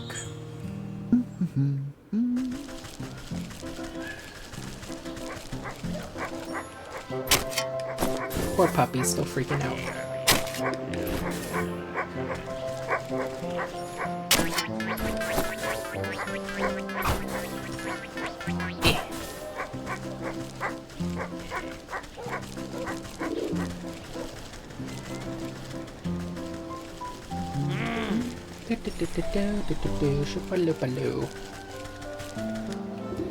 Well, what are you waiting for? The fashion scene moves too quickly to stand around idle.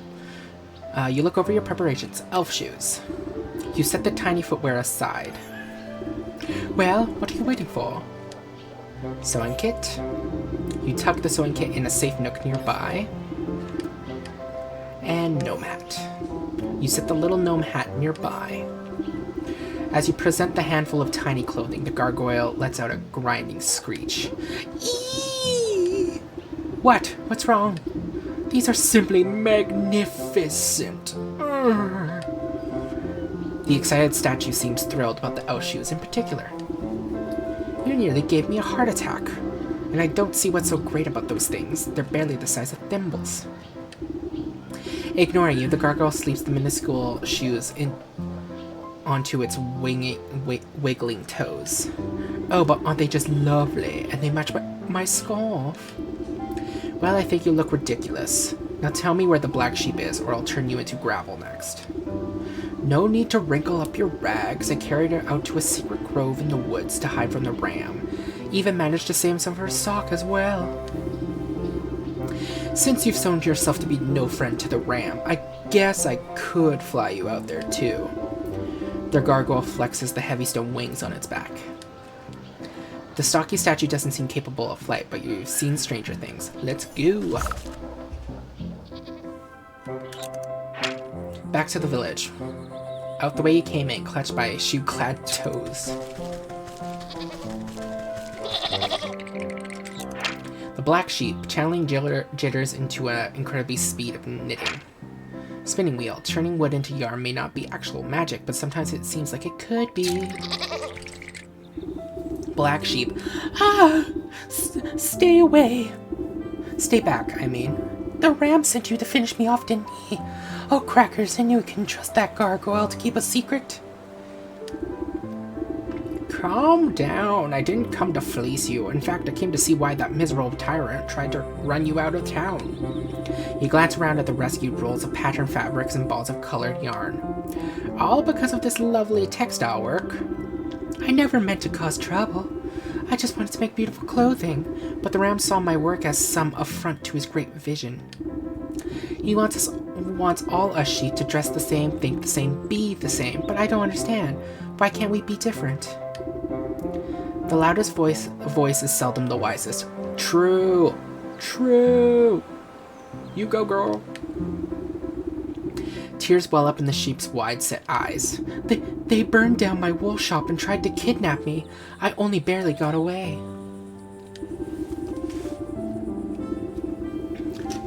Thankfully, that helpful gargoyle was able to salvage some of my things from the fire. At a time like this, knitting clothes is the only thing I can do to calm my nerves. I hope I have enough yarn to last me. My poor spinning wheel was broken on the journey here, so I don't think I can make any more. A shame. I too am a weaver of sorts. Your wheel can't possibly be beyond repair. Could I take a look at it? If you think it would help, be my guest. You really think you can put it back together?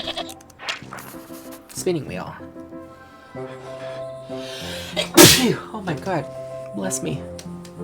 I'm so sorry. I can whip up a spell to restore in no time.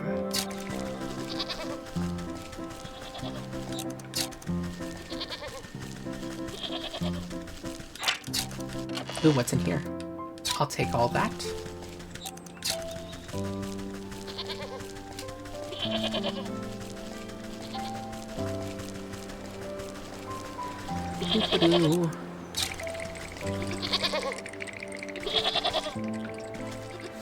Let me see. No! You need one of these. Ugh. Fine.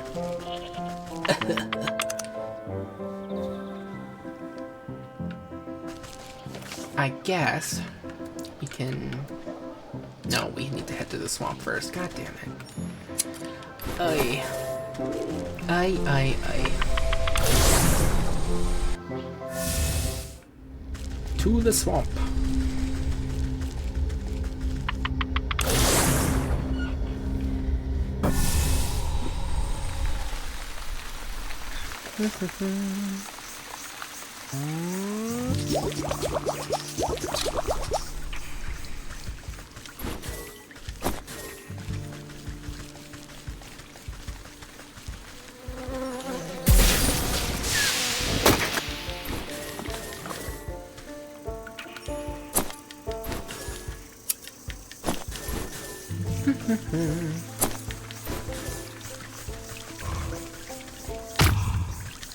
You're still here?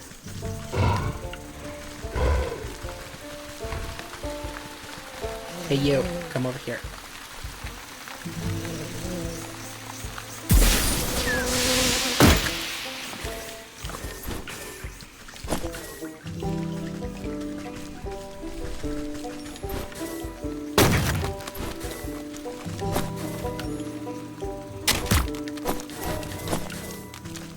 Do-do-do. Yay! Get back here. You get back here. There we go. Right, we need to make this thingamaboober. And we need one of these.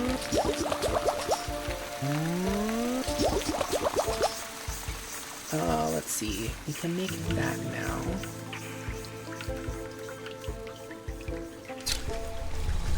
Okay, let's go. Now to the fields to get the pumpkin jack.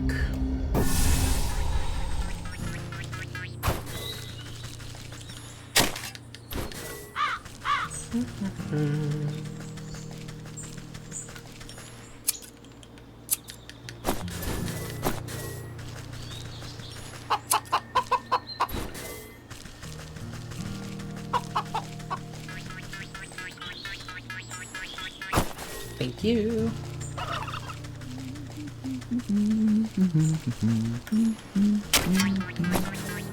You come back here. There we go.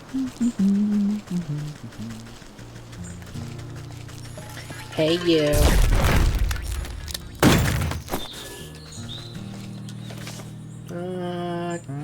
Make this. Make this. This figure has so commanding a presence as to demand order of things disobeyed in its presence. I'll make one more of these as well.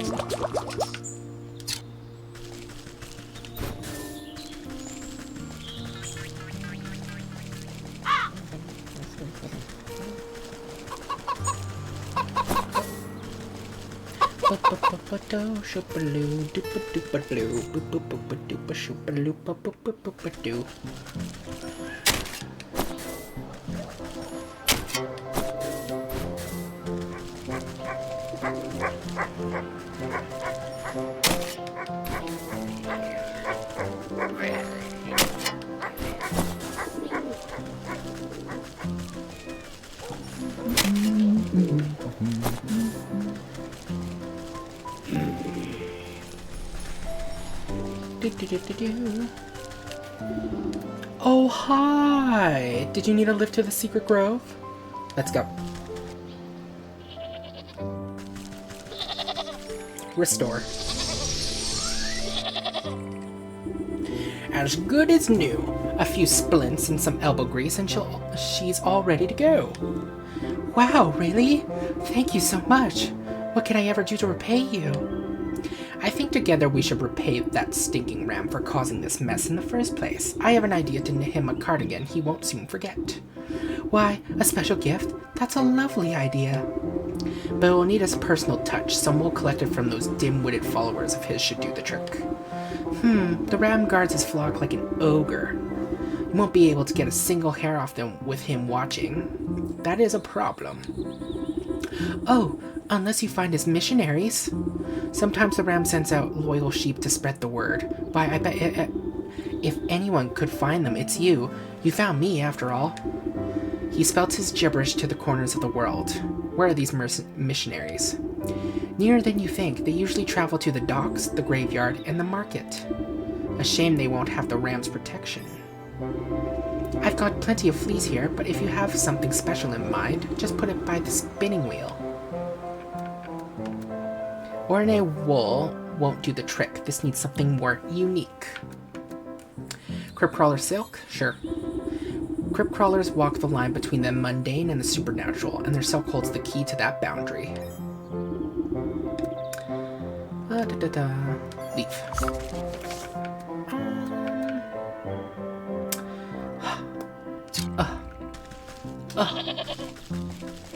Okay, let's go.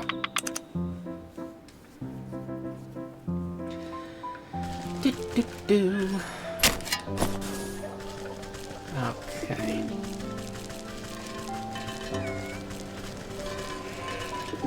Let's go to the graveyard. To the graveyard. Graveyard.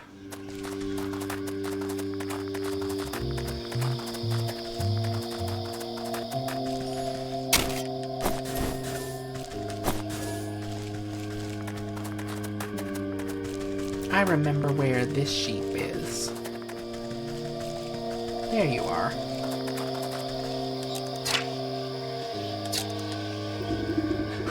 Who's there? Aw, you're cute. Look at you. Look at you all scared. Who's there? Show yourself in the name of the ram. No need to be jumpy, my friend. I'm just a lonely old woman coming to grieve. Oh, I thought you were one of those nasty ghosts. Usually this place is pretty dull, but lately there's been nothing but angry spirits. He glances over his shoulder in near panic. Oh, why'd the ram send me here? This place gives me the creeps. You scratch your cauldron in the thought as the sheep jumps at a nearby patch of mist.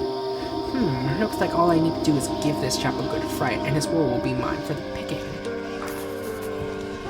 A nice chatting companion should scare him straight. A haunted mannequin recipe. This feels mean. This feels mean.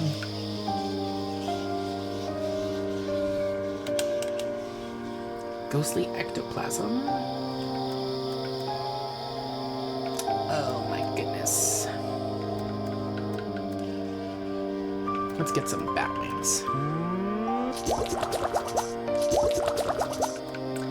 We'll also need a thingamaboob of this. And one of these. Okay.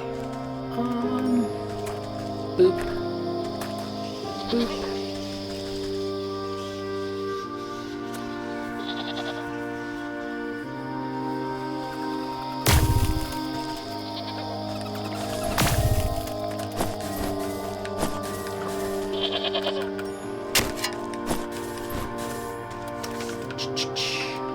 Okay. Utterly harmless, but utterly horrifying if you're not expecting it. Okay, where is that horned one?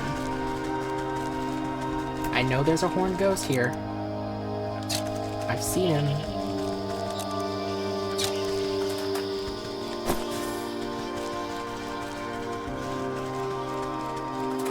Hey, you.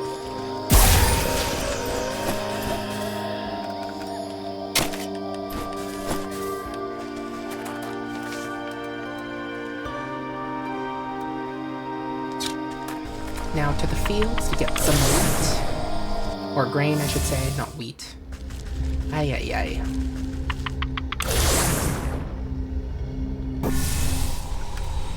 Do, do, do, do, do.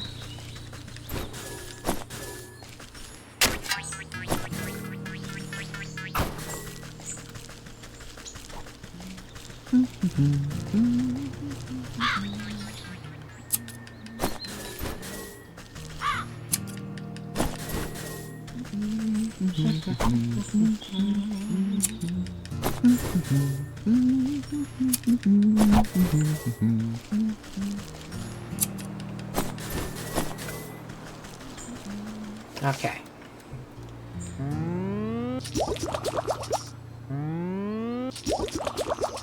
There we go.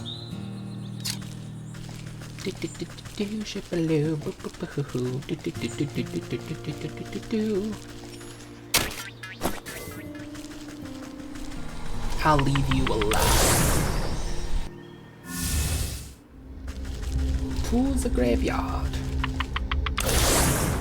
Let's do this. Let's do this. Let's do this.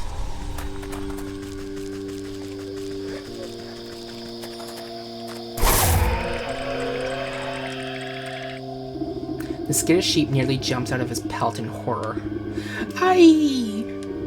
Now's my chance to shear his wool before he comes back to his senses. You quickly snip a handful of wool from his quaking body. Forget this. I don't care how angry the ram gets. I'm going back to the flock. Thank you.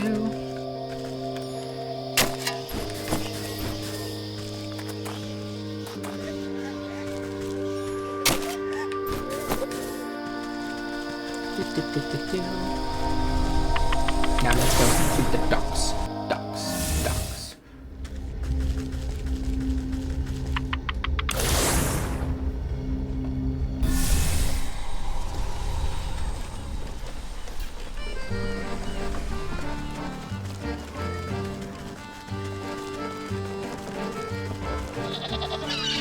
Hey, my dude. Hey, you. You know what sinks around here? Your breath? Maybe cut back on the crabgrass. Har, very funny. I'm talking about all these mismatched folk. Walking around like disgusting individuals. Don't they care about unity at all? Aren't they lonely? Don't they want to be part of something bigger? How are they not full to the brim with pure horror of existential dread? You leave the sheep to spiral deeper into his own metaphysical pit. This fellow seems to be projecting some deep-seated issues. Perhaps if I give him a little push, he won't mind if I pilfer some of his wool. Something is at his mind spinning. Bottled despair recipe. Oh my god. Oh, and we can already make it. A torrent of tears and a whirlwind of wailing, now contained in this easily totable form.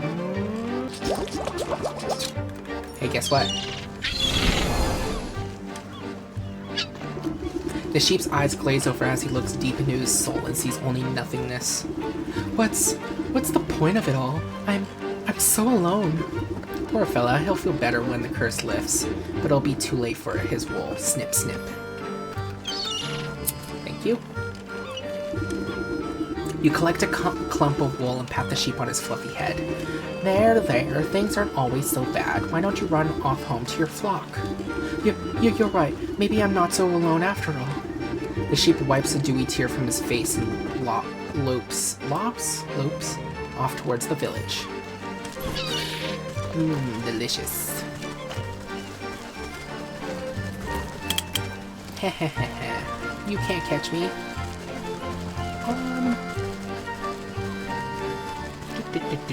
Let's just walk up here so we can go to the market.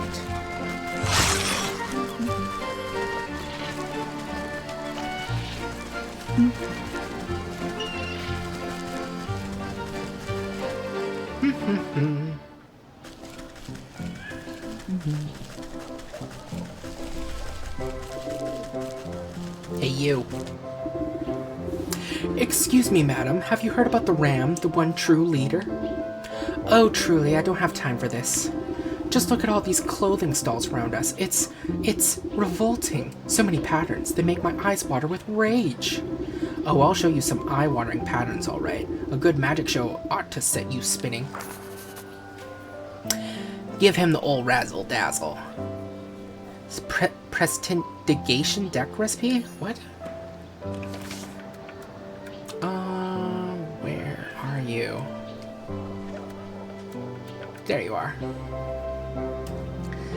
I need a glitter bomb, and I need a light snare. Get you. What about the glitter bomb? Just a pot.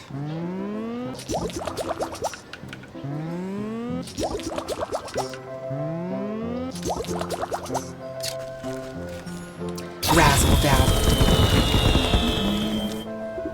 The sheep goes cross-eyed at the blinding display of pure magical speculation. Speculation as you shuffle the deck of enchanted cards. Ah! It's so... Ah, I can't see! That's right. Keep your eyes on the pretty colors while I shear you bald. Oh my god. Snip. Before the sheep can recover his eyesight, you snip a healthy patch of wool from his backside.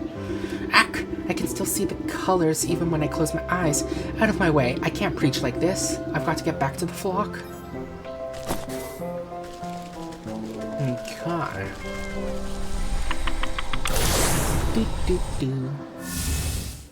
Now let's go to the forest.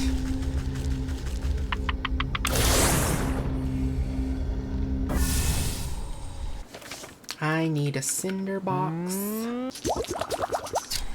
Boo, boo, boo. Where are you, dryads? There you are.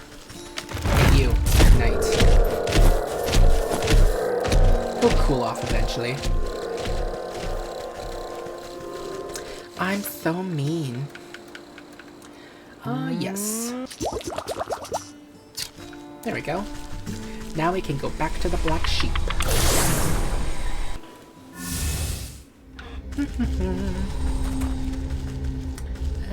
It's this one, right? Yeah.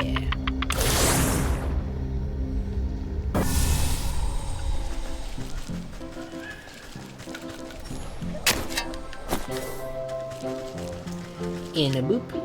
Oh, hi! Did you need a lift out to the secret grove? Absolutely, I do. Thank you, boo. I'm excited to spin for you. I've got plenty of fleece, blah, blah, blah, blah, to put next to the spinning wheel. Sheep wool. The 3 lots of wool taken from the ram's flock are most eager to please any hand that guides them. And metamorphosis elixir. A metamorphosis elixir will really make these garments pop. With all the goods at hand, you wave the black sheep over to the spinning wheel to get started. A bit stiffer than I'm used to, but I can work with this. She rolls up her sleeves and prepares the bobbin. As the black sheep manages the wheel, you assist by weaving your own magic into the fibers as you feed them through the device.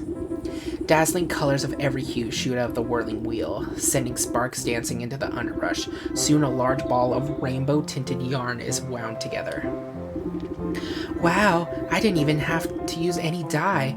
I could use your help anytime. She gathers up the yarn and admires it before handing it to you. The mesmerizing colors seem to dance across threads. Take it. My thanks to you. I couldn't have done it without your skills at the wheel.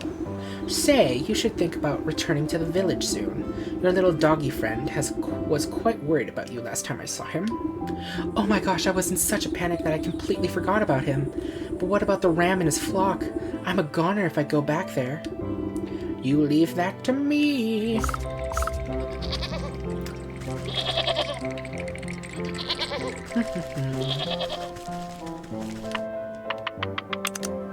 Bow, bow, bow. Oh, ramekins.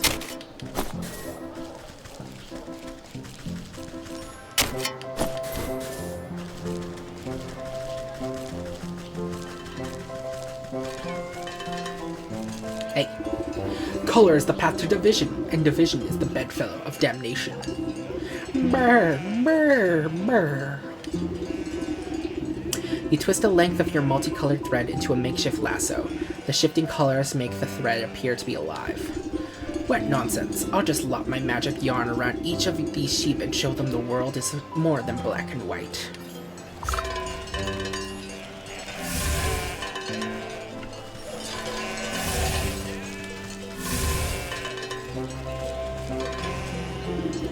Stopping in the middle of his sermon, the ram notices that his flock is no longer paying attention to him. The flock turns away from the ram's ravings. Oh my god, oh my goodness, it's beautiful. Fully enraptured by the colorful thread. Hey, what are you fools doing? This is the black sheep's work? Wow, we just assumed it was ugly because the ram said so. No, you idiots, it's wrong. Have you forgotten everything I've taught you? Haha, look at all these wild colors. I've never knew wool could be so neat. Stop looking at the colors. Amongst the commotion, the voice of the black sheep pipes up. Oh, thank you. I'm so glad that you all appreciate my handiwork. Are you kidding? This is the most amazing wool we've ever seen. Where can we get some more? Stop! Listen to me! Oh wow, look at all these customers. We need to get that shop of yours up and running again. You're right, oh my. This is all so overwhelming. Looks like it's time to roll up my sleeves and get back to work. Does that mean you'll reopen your wool shop? We'll help fix it up again if it means we can get more of this fantabulous colors. The ram swings his bronze bell harder and harder, desperately trying to be heard over the joyful celebrations of his flock.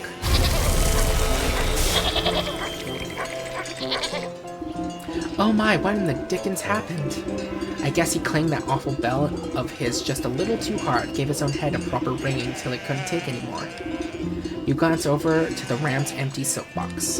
A fitting end, I suppose. A shepherd is nothing without his flock.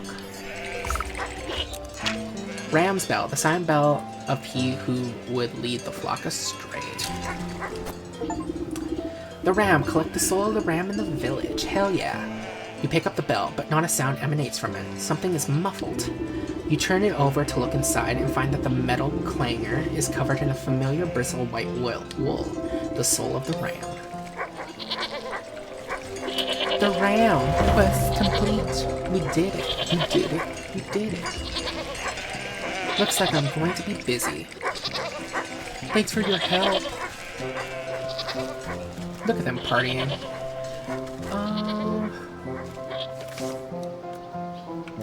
Which one should we do next? Which one should we do next?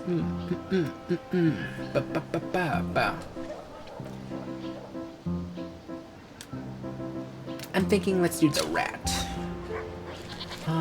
Crypt collars. We need more of these. And we need Eye of Newt for that.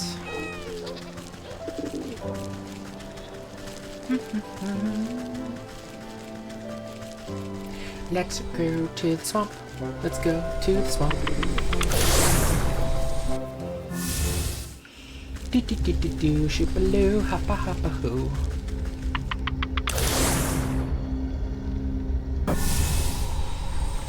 Let me see. Let's make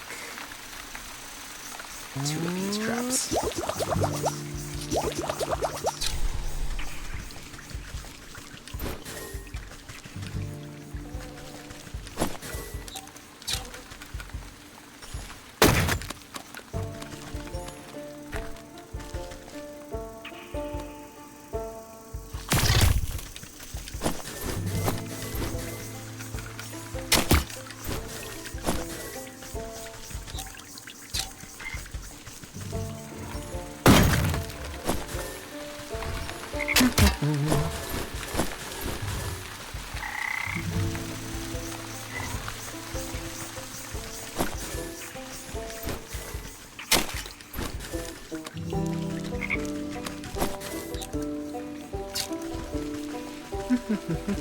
I want one more Eye of Newt. Or one more Newt, I should just say. Do, do, do, do, do.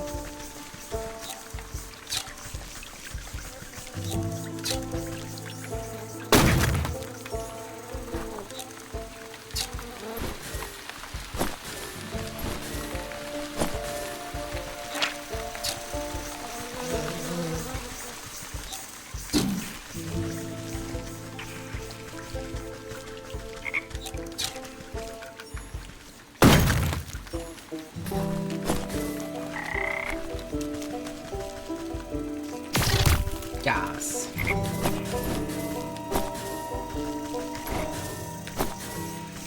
Okay.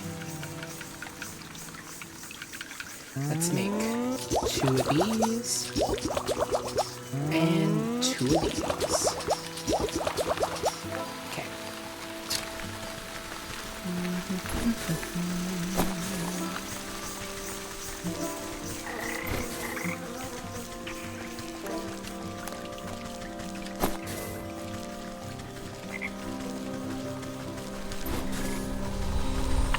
Doom, boom. Shabba boom, boom da doom, boom boom boom boom boom boom. To the graveyard.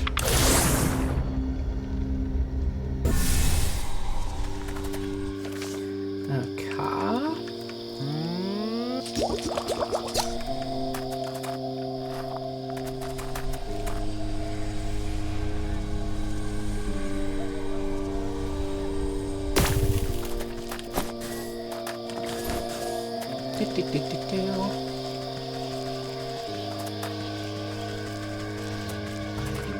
Hey, you.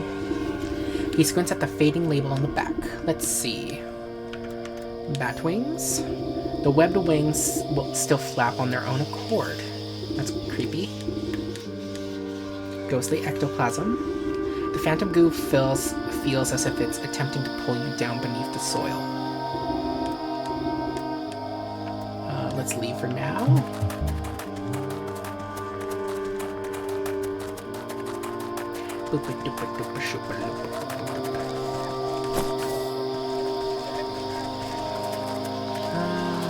There it is. I'm like, where's the crypt? I can't find it. Oh god.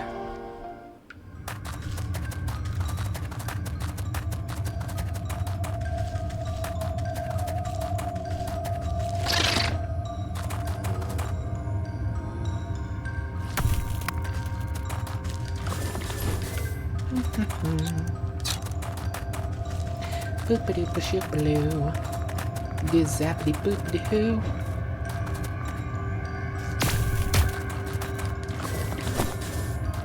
Yes. Yes. Now let's leave this place. Forever.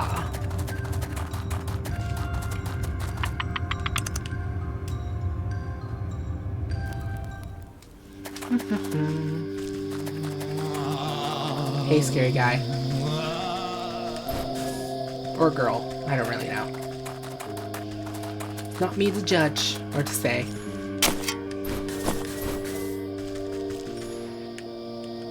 Come on. There we go. Hey, you. Let's see. Crypt crawler silk. Your crypt crawler silk is thick and smells oddly of lilac. I seem to have misplaced my reading glasses, so maybe you better prepare the mixture.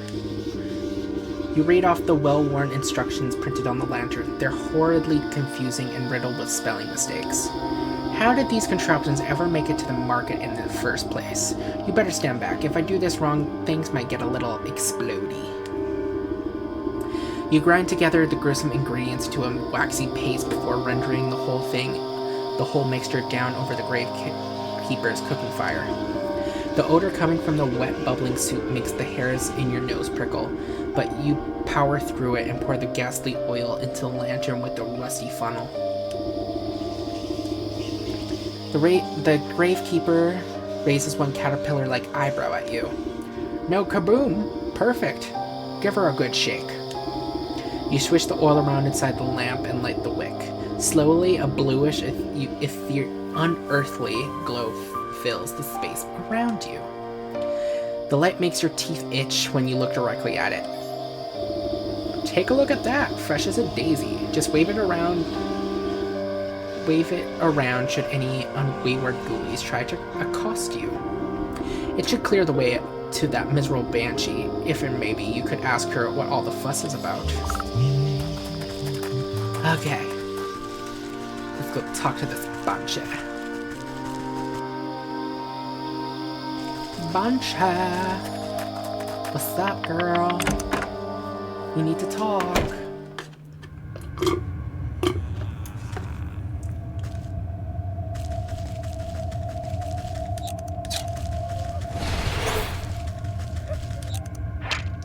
Coat of arms, once proud sigil of the manor's owners.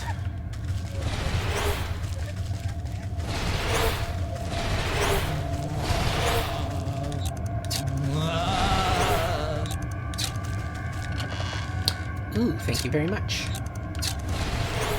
Upstairs we go.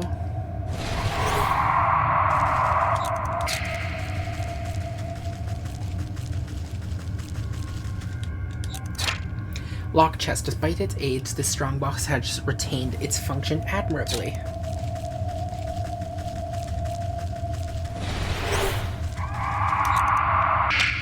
Family portrait. Long ago, 3 generations were assembled for a portrait. They're not around anymore. Banshee, howling with pain to transcend the veil. Scream! Come to taunt me as well? Taunt you? I come to find out why you're throwing such a tantrum.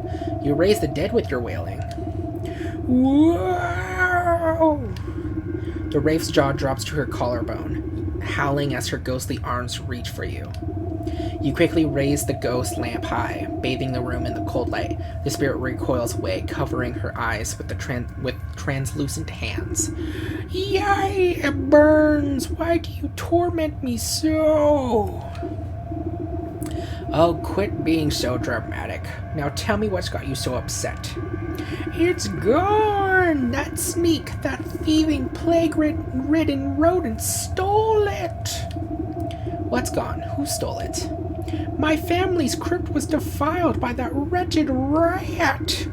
My most precious treasure, my brooch, it's gone! I will not rest until I have it back! Ah, the rat stole the brooch from your crypt. That's enough to make anyone upset. Yes, it was stolen! Ripped from my breast! Where has it gone? Well, if the rat pilfered it off your remains, maybe he left behind a clue as to where he ran off to. But that crypt is jammed full of caskets. How will I know which box is yours? What was your name? I do not remember. Who was I? Everything is clouded by my suffering. Well, this was your house, right? There must be some relics in here that can point me in the right direction.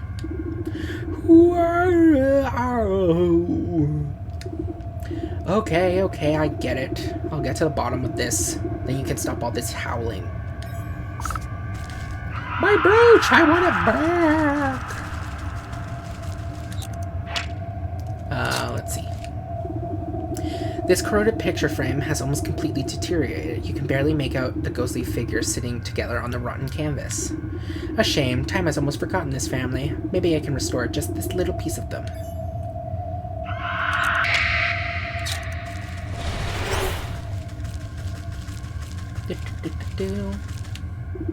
This heavy box seems like it might contain important family documents, but it's locked tight. I doubt the key is anywhere around here. I'd better just make my own. I'm pretty sure I can make one now.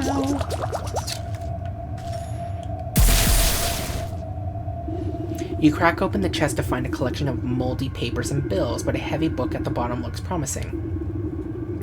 In the cracked leather-bound tome, you browse through long-forgotten obituaries, and we mourn her death, the third of her siblings to pass. Much beloved, she will long be remembered for her beautiful singing voice and tireless pursuit of justice. Sounds like our banshee, the third to die. That will mean that her casket will be the third one in her row.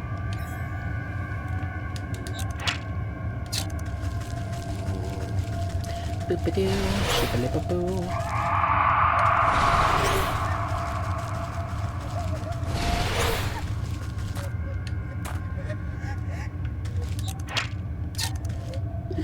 This embossed shield looks like it might be a coat of arms, but the face is so badly encrusted with patina that you can't quite make out what it is. A good cleaning ought to get this looking spick and span. Something with a little more zest. Purification water recipe. Ugh. That means I need to make another one of these. Oh my goodness. And I will also need one of these things. Okay, let's go. Can we also... What about this?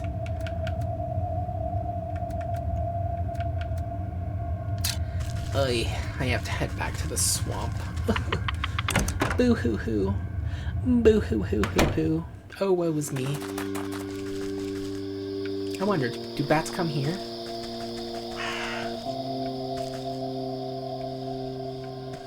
I guess not. Okay.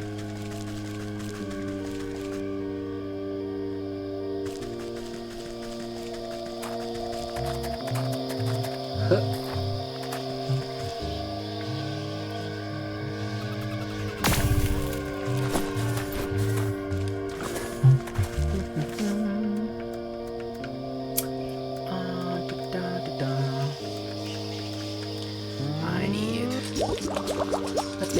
2.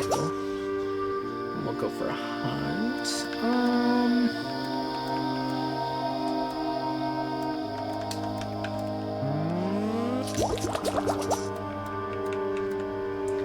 Its frothiness is the key to its efficiency. Ooh, Inventory. Let's put you like that for now.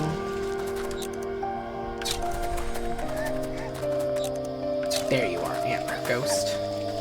What's up?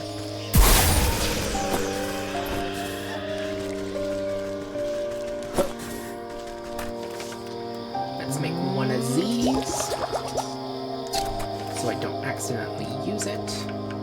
Let's move you away.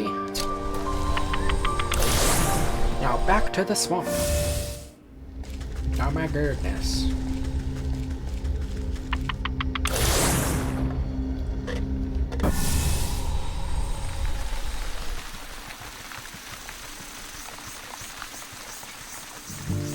Hey you, come this way.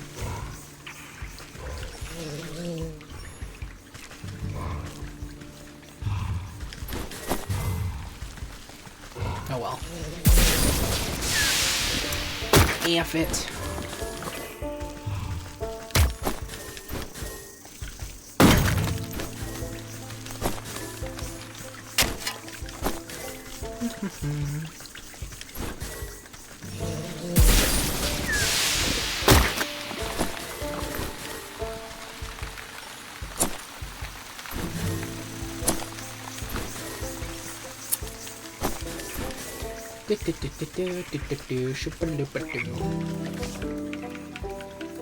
Let's make this. Let's make this.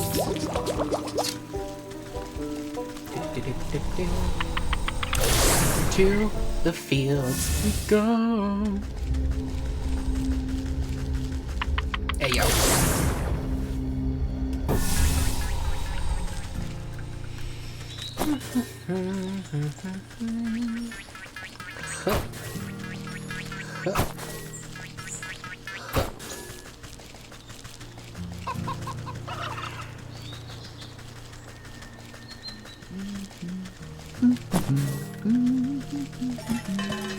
Hey you.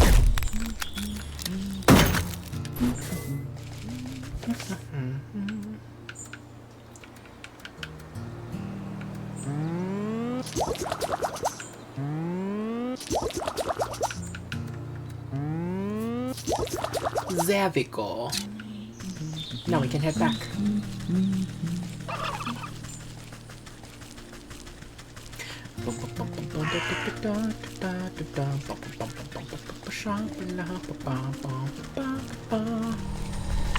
In we go. To the graveyard.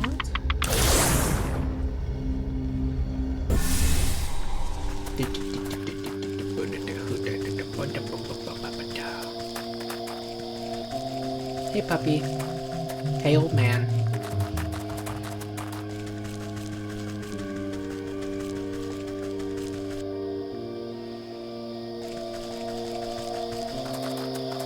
Heavy door. Let's go.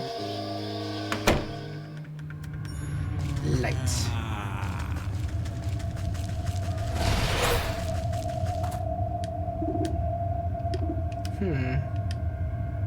Something with a little more zest. Purification water.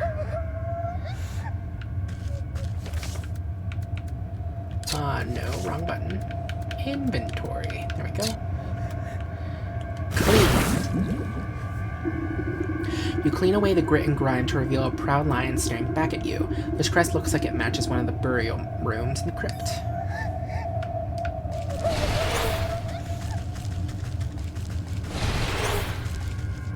Up we go.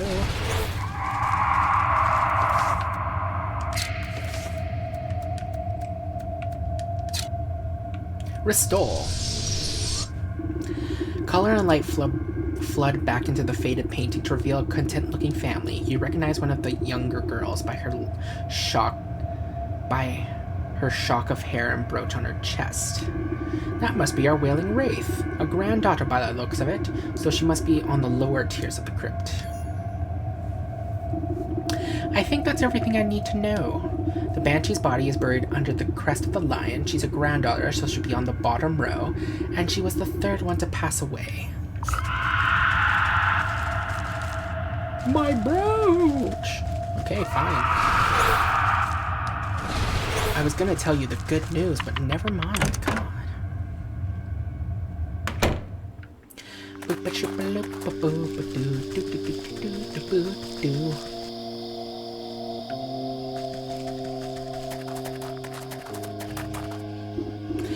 You're back. Find out anything about our predicament?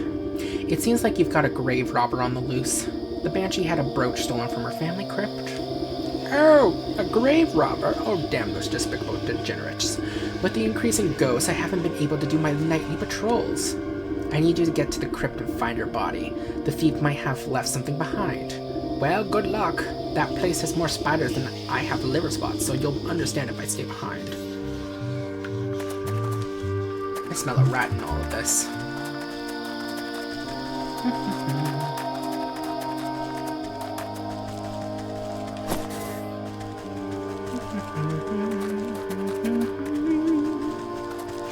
In we go.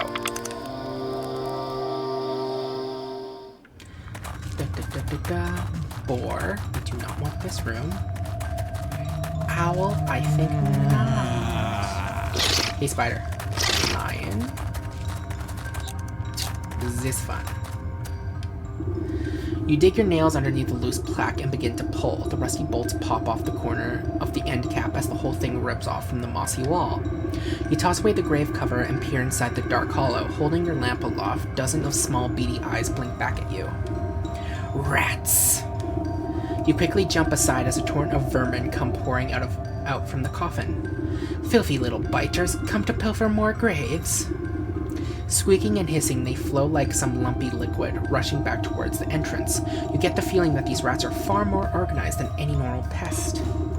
Where are you off to, little devils? Running back to your master, perhaps?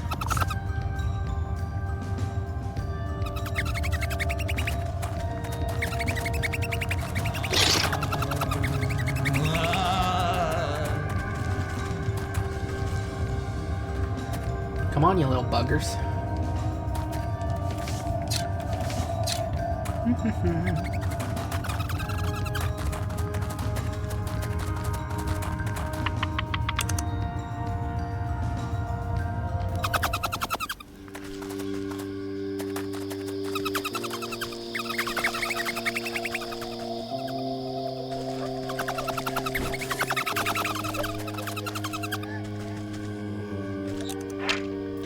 Knotted brush. These tangled plant matter wound round roots are an earthy den for vermin.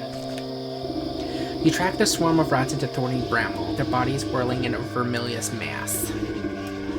This does not, however, seem to be their permanent nest. If you could only flush them out, perhaps they could flee to their true source. A good spark ought to set this dry tinder alight. Can't hide from me, beasts. We need fireflies, god damn it. Why? Why? We'll be back.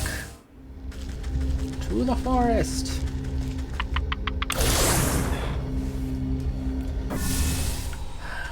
If I remember correctly, there is a fairy circle over here. Hey, weird kid.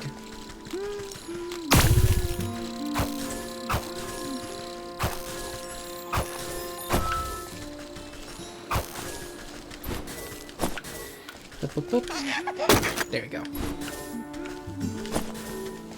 And da-da-da-da-da. Can we make one now? Yes, we can. Hopefully, I do not need to make another one. Let's head back. Do-do-do-do. Whoop, whoop. Do-do-do-do-do. Shoop-a-doo. Boop-boop-boop-a-doo.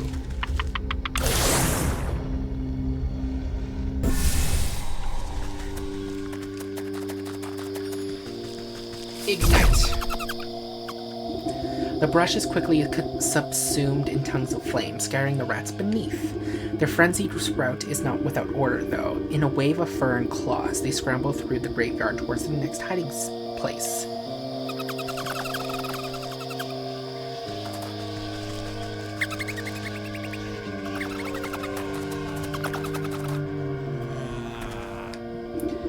Neglected mausoleum. The horde of rats pour between the bars of this crumbling mausoleum, swirling in a gyre just out of reach. Once more, they have found temporary refuge. Such a closed-in space seems ripe for a good smoking. They won't be able to hold their breath for long. Girl, you evil.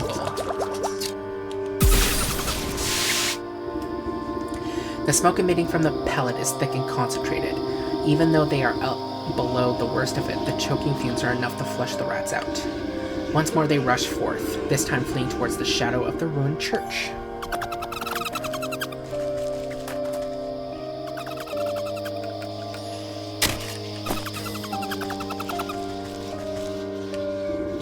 The flood of the rats squeeze through the bars of a great brass gate and disappear into the ruins of a squat abandoned church.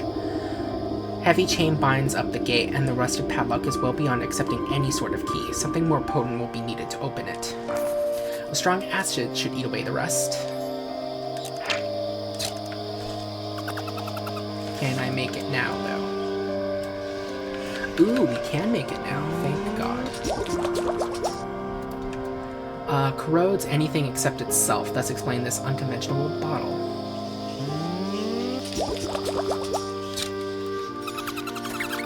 And dissolve. The iron of the padlock wheezes in protest as it melts away into blackened goo. The chain falls away and you push open the gate to the churchyard beyond.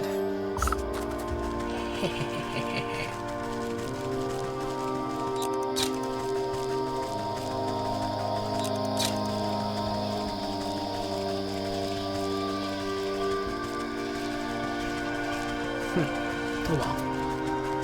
Into the church.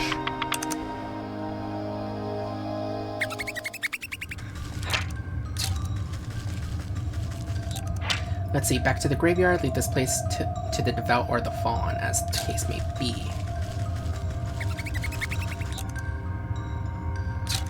There are rats everywhere, and there's a bunch of stuff here too.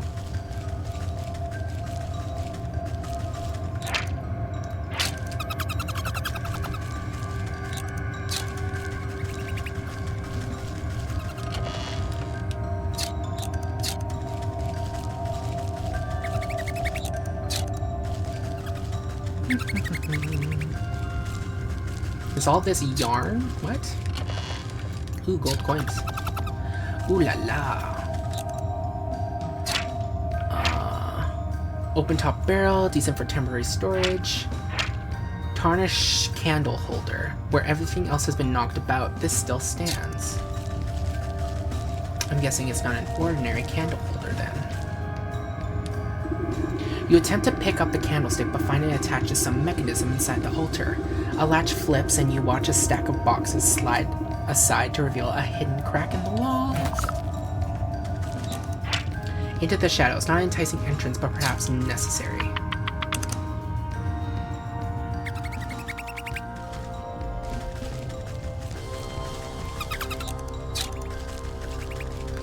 Oh my goodness.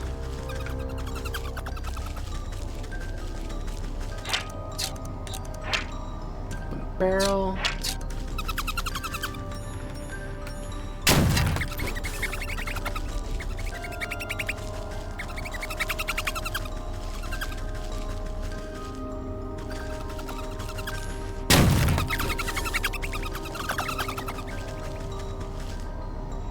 I'm stuck.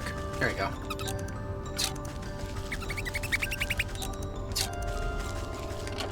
Ooh, thank you, thank you. The rat. Not content to sit on his hoard, the rat's eyes dart about for earning opportunities. Hey, who in blazes are you? Who let you in, huh? I let myself in. You should really hide your secret lair a bit better, though I must admit, this is quite the collection you've acquired here. Why? What's it to you? You looking to make me a trade? We got whatever you need, sister, if you can pay the price, that is. As a matter of fact, I'm looking for an old antique brooch, and I heard you're the one to talk to. Yeah, we got plenty of brooches. Any of these beauties catch your eye? The vermin flips open his cloak, and you see it's lined with rows and rows of jewelry. You lean in for a closer look. The items all look like priceless family heirlooms, but you can't pick out the one belonging to the Banshee. I'm not sure. I'll need to confer with my friend as to which is the right one. The rat narrows his eyes suspiciously and hides his wares back inside his cloak. And just who is this friend of yours? Why, she's the original owner, of course. She would very much like her property returned to her. No deal. We don't make trades with the dead. But you're happy enough to steal from them. Let me just go tell my friend where your little hideout is. I'm sure she'll be more persuasive than myself. Fool, this place is sacred ground. No bad spirits can enter here. Now get out of here before we pick you clean. Alright. No need to be crass. This brooch is mine. Get out. Oh, we're gonna get that brooch alright. And you're not gonna like how. No spirits may cross the threshold, eh? Well then, I'll just have to invite one in myself. You eye the flat surface of the barren altar. It looks like the perfect place to conduct a seance. You just place to set a spirit board. Spirit board recipe. Where are you?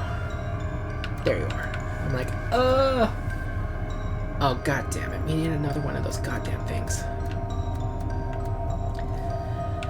Oy.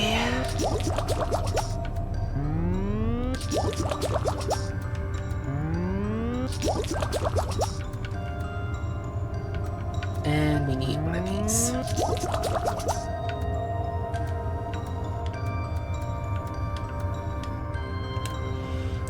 We'll probably need more water as well, so we might as well fill a jug.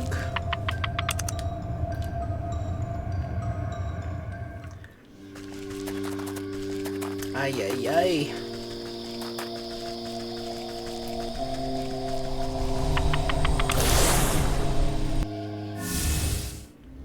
To the fields! Again! Oh my god. So much backtracking. Kind of my fault though, but not really. I refuse to take blame. I kind of like how she moves like a chicken.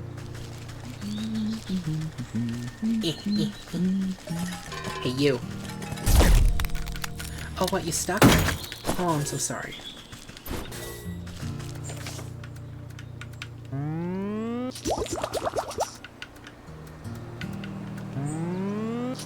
In the hands of a believer allows communication with the dead. Ooh.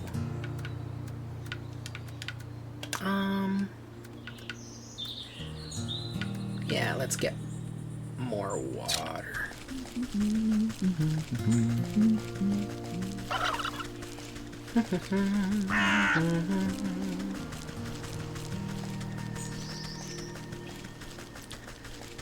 If I remember, there's like a hand pump or something over here.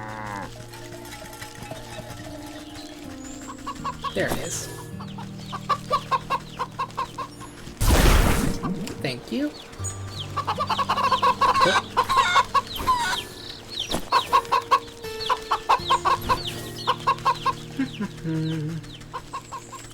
Now let us return to the church.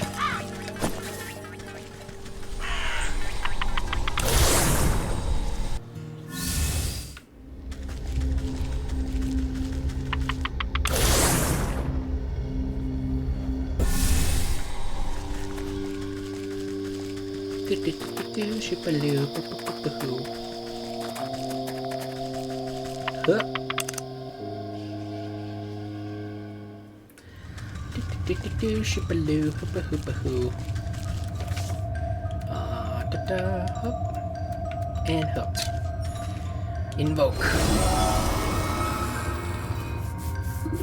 You close your eyes and place your hands on the planchette of the spirit board. Concentrating hard, you try to focus your thoughts towards the haunted mansion. Hello? Can you hear me? Show me a sign. The planchette begins to twitch and move, slowly tracing out letters on the board. Who is this? Oh, come now. Who else would it be? I'm calling to let you know I found where the rat is. You might want to come down here and speak to him. The lights flicker within the halls and dim down until they are drenched in total darkness. Only a blood-red glow throbs from the altar. Wind rushes through the church and you can hear the squealing of rats as they dive for cover. On the gale come the screams of the dead, reverberating through the halls. The spirit board shudders and splits with the noise, and a skeletal hand claws its way out from the peephole of the cracked planchette. He is here! I can smell him! Right through that crack in the wall, actually. The vengeful spirit howls and flies straight through your body as she sweeps down into the rat's hideout. That's chilly. Wait for me, I need to see how this ends.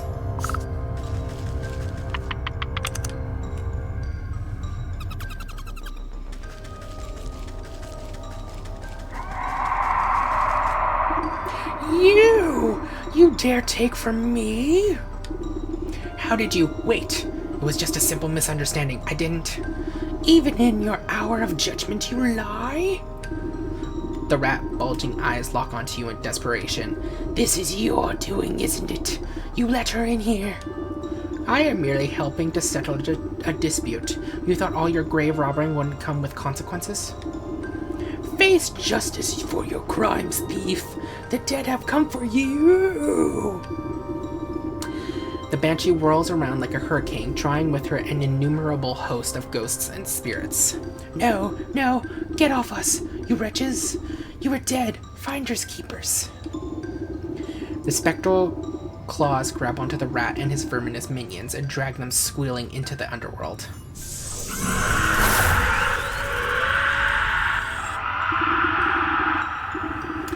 With the crack of thunder, the howling wind evaporates, not a single rat remains. A calm falls over the banshee as she reaches down and picks up one of the scattered brooches left on the floor. My brooch, it's back. It's safe. I can finally sleep. She clutches her treasure to her breast and looks at you with a final crooked smile before fading away in a glimmer of ghostly smoke. In the eerie silence of the cave, you see something squirming in the debris. Rat knot, a horrid tangle of rat tails, the essence of their thieving king. The rat, collect the soul of the rat in the graveyard, achievement unlocked. You brush aside some pilfered treasure and uncover a writhing mass of pink rat tails, tangled together like worms. Ugh, looks like they got all knotted up trying to escape. The soul of the rat. The rat quest complete. Huzzah!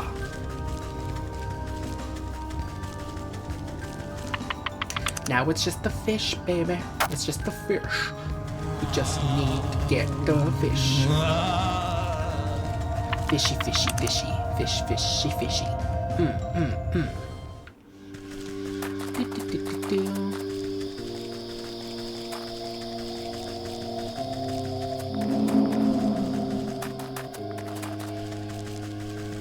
Hey, puppy. Finally, some peace around here. Okay. Actually, I think we need one of these things. Oh, we could just go to the dock. I thought we needed to get some thieving gloves, but no. We can just head straight there. To the docks.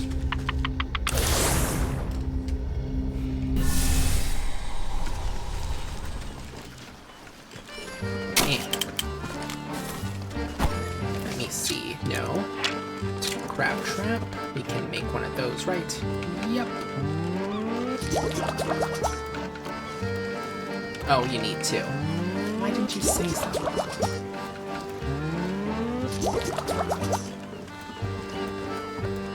Let's put you down here.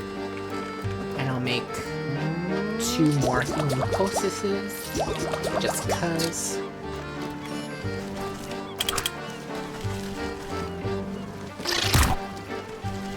Damn it, fish.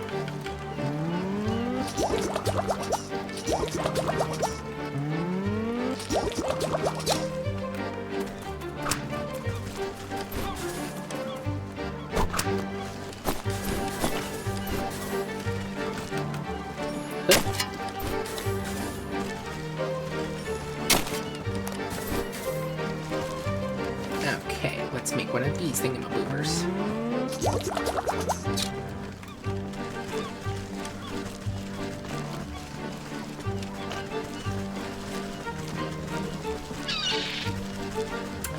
We'll do that one.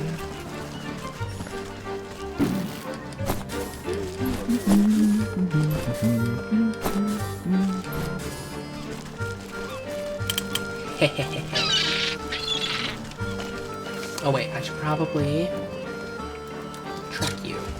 There we go.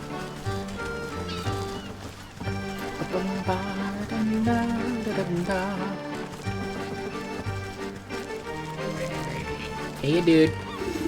Bring me seashells, the nice kind, too. Ones that sound like the ocean waves. Some of the fisherfolk must be carrying some shells. Seashells, here you go. You hold out your collection of shells for the sailor to inspect. Ah, a fine booty. Excuse me? Go on and take him to the captain. He'll see you're fairly compensated for your services. Get in there, or don't. Yeah, board. Let's board the ship.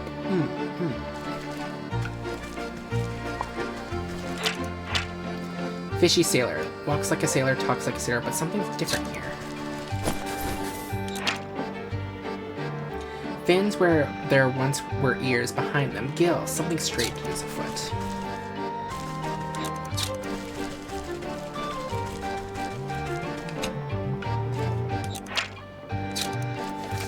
I want to see what's in here.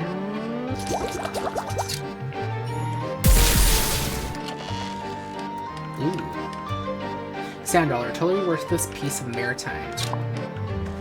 Well. The fish seems preoccupied with something. A dapper fish sits up beside a hoard of seashells, obsessing over each one like a jeweler, sorry. He grabs the nearest one and runs his thin fingers carefully over the shell's spines. Bringing the seashell to his lips, he blows a low trumpeting note. His bulbous eyes light up with hope, as if waiting for something to happen. An uneventful moment passes and he tosses the disappointing shell aside. Arr, you useless piece of flotsam. He grabs the next shell on the pile. This one. It's gotta be this one. Ahem. I'm looking for the captain of this ship. The fish's eyes swivel at you suspiciously. Are you daft? Can't you see my big hat? I am the captain. You don't look much like the father of the little red-haired girl on the docks. Oh, then you must be talking about my predecessor. Tragic, really. The fish shakes his head and blows sad bubbles from his pipe. He grabs the nearest shell and runs his thin fingers carefully over its spines. What happened? Poor bloke went overboard during a nasty typhoon. We tried to fish him out of the drink, but I'm afraid to say he's with old Davy Jones now.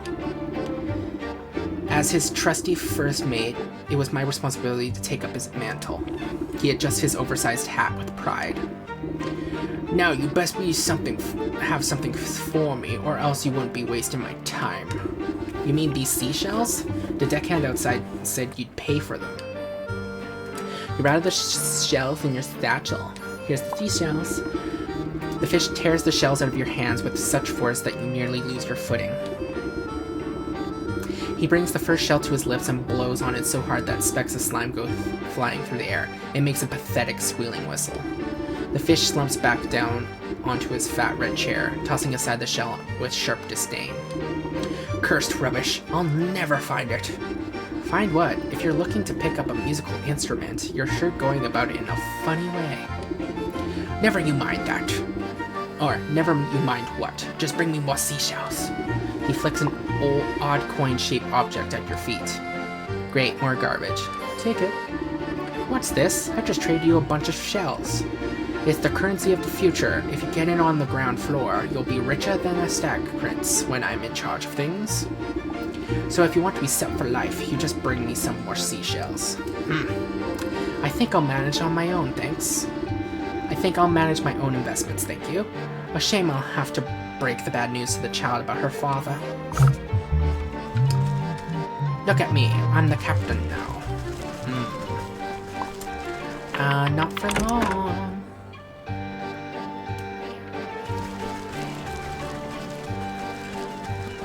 What's up, girl? Did you get inside the boat? Have you seen my dad? I'm afraid to inform you that your father was lost at sea. What? That's impossible. He's the captain, and a captain never abandons his ship. Who told you that he was lost? Was it that slimy first mate? The fish? As a matter of fact, it was. Why? Of course, that explains why everyone is collecting seashells. He's trying to find the conch. He's swindling everyone in town just so they'll help him find a conch shell? It's not just any conch. My dad used to tell me a story of all those who'd listen. One night, during a terrible storm, a handsome young sailor fell overboard. As he sank down into the sea, a beautiful mermaid came to his rescue. She brought him back to the shore beneath a lighthouse. It was love at first sight, but alas, they couldn't be together. She had fins and he had feet. But they made a special promise. Whenever he missed her sweet voice, he'd stand under the lighthouse and blow an enchanted conch. No matter where she was, she'd hear the sound and come to see him. That way, they could be together, even if only for a moment. Isn't that romantic? It's just a silly fairy tale, girl. But that gross fish believes it. I bet he thinks he can make the mermaid fall in love with him if he gets the conch. They both got fins, after all. And maybe my dad's still out there. Maybe he got rescued by a mermaid, just like in the story. Oh please, you have to find the conch before the fish does. It might be the only way to find my dad. If the fish has everyone in town combing the beach for this thing, what makes you think I'll have a better chance? Maybe they're all looking in the wrong place. The sailor in the story lived in a lighthouse, not on the beach. The sailor in the story blew the conch under the lighthouse.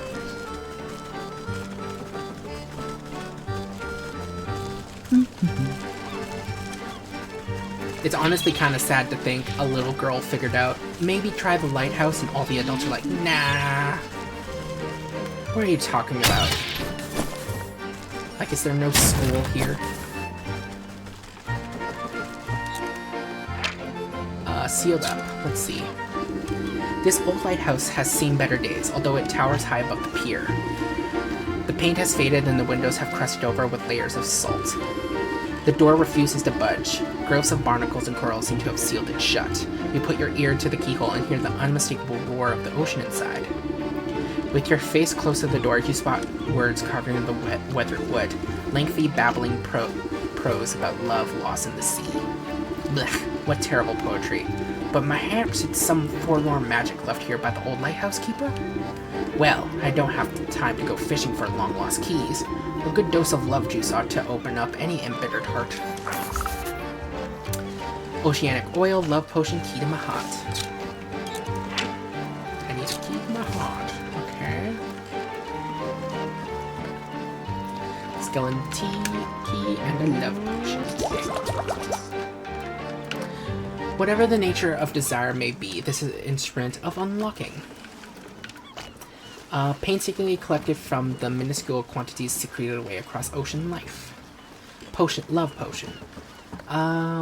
Little more than a balm to encourage fondness, but often that's all it takes. Okay, I need this thing, which means I need this. Spirit salts and the sleeping potion.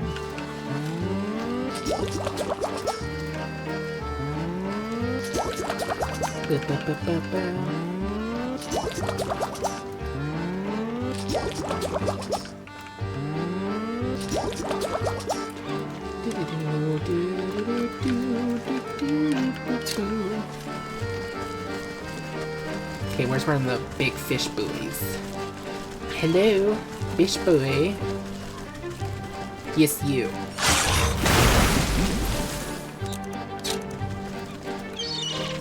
Beef one. Boop.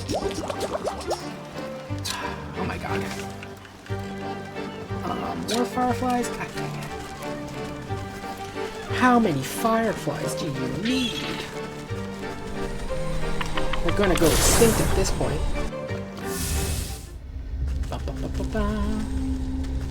To the forest.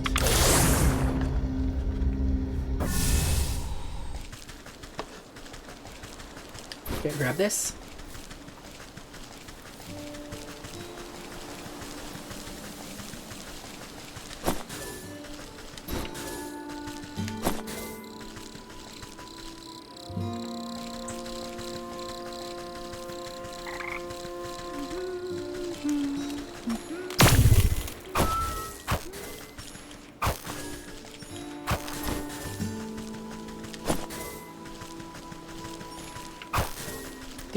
Do.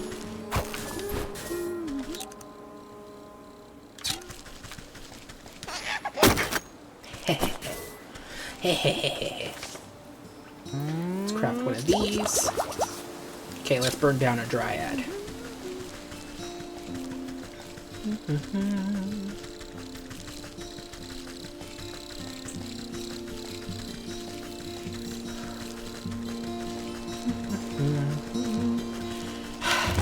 Oh my god.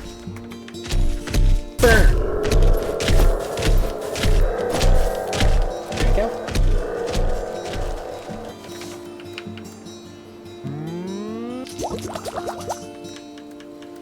And now you. Okay. Oh, let's grab this.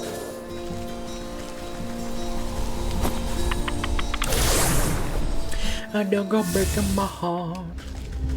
I couldn't if I tried. I don't know why that song suddenly stuck in my head. Probably just because we made a love potion.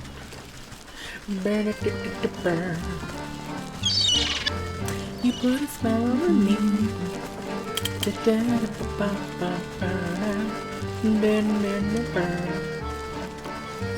Unlock. The rusty lock makes a sound like a sloppy kiss as you turn the key inside. Bubbling and creaking, the aged metal hinges protest as years of grind dissolve away.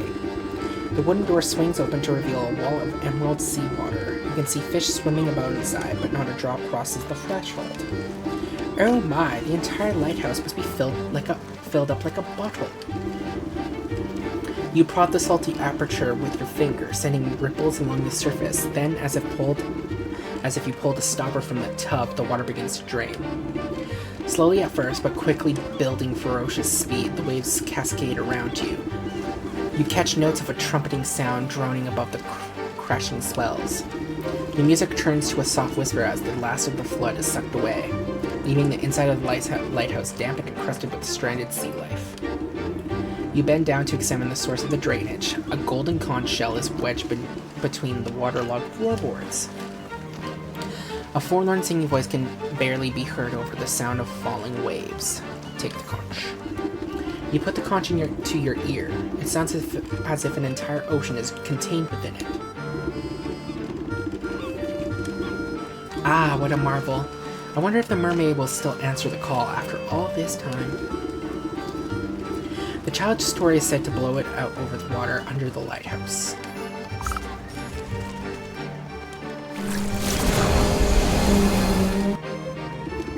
Standing at the end of the pier, you blow into the conch. You feel a warm breeze pass through the salty waves and uplift your spirits. A crystal clear trumpeting note rings out from the shell and seems to still the ocean waters to a mirror shine. Sweet laughter chimes like a bell in response, and a shadowy shape approaches from the depths below. Mermaid, an enormous full-bodied figure, breaches the stillness of the water, throwing her hair back joyfully and extending her arms out to the sun. She thrusts her body up onto an outcropping of rock, splashing her long fin tail in the waves. Aha! Mermaid, sister of the sea, daughter to none.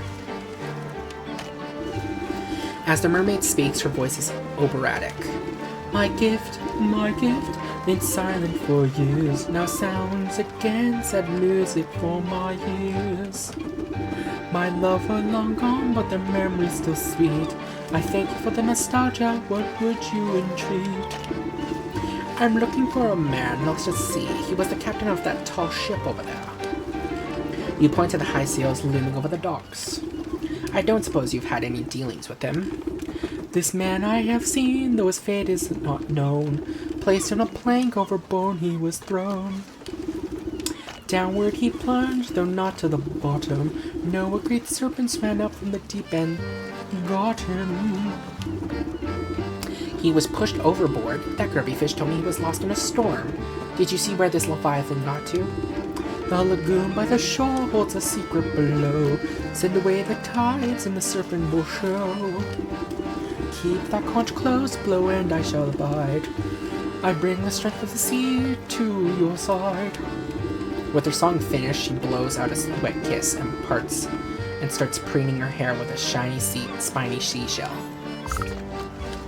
Commune at the lagoon. But I don't want to. And if I don't want to, though? Huh? Ever think about that? Hey, Snippy.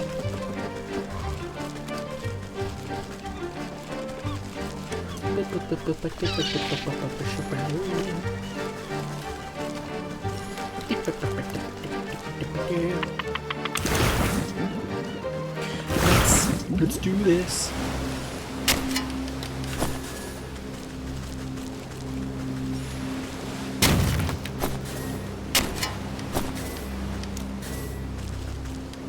This must be the place to blow the conch. You take a deep breath and press the conch to your lips. Oh my god. Its clarion call echoes across the rippling tide. You feel the waves swell around your feet, reverberating with the sound of the conch. The water disappears so fast that you're unsure if the tides are receding into the ocean or if the seafloor itself is rising from the depths. Oh god. When the waters recede, you look across the island to a yawning cave opening. From within, you sense the steady rhythm of enormous breaths.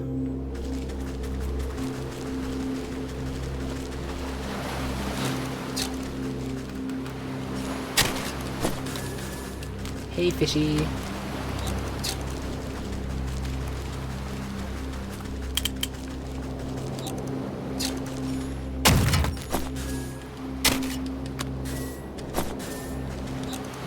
Okay, in we go.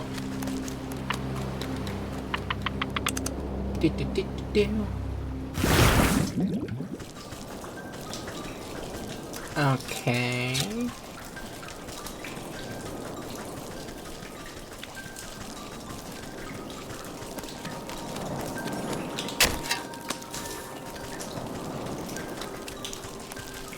Can I pet the sea monster?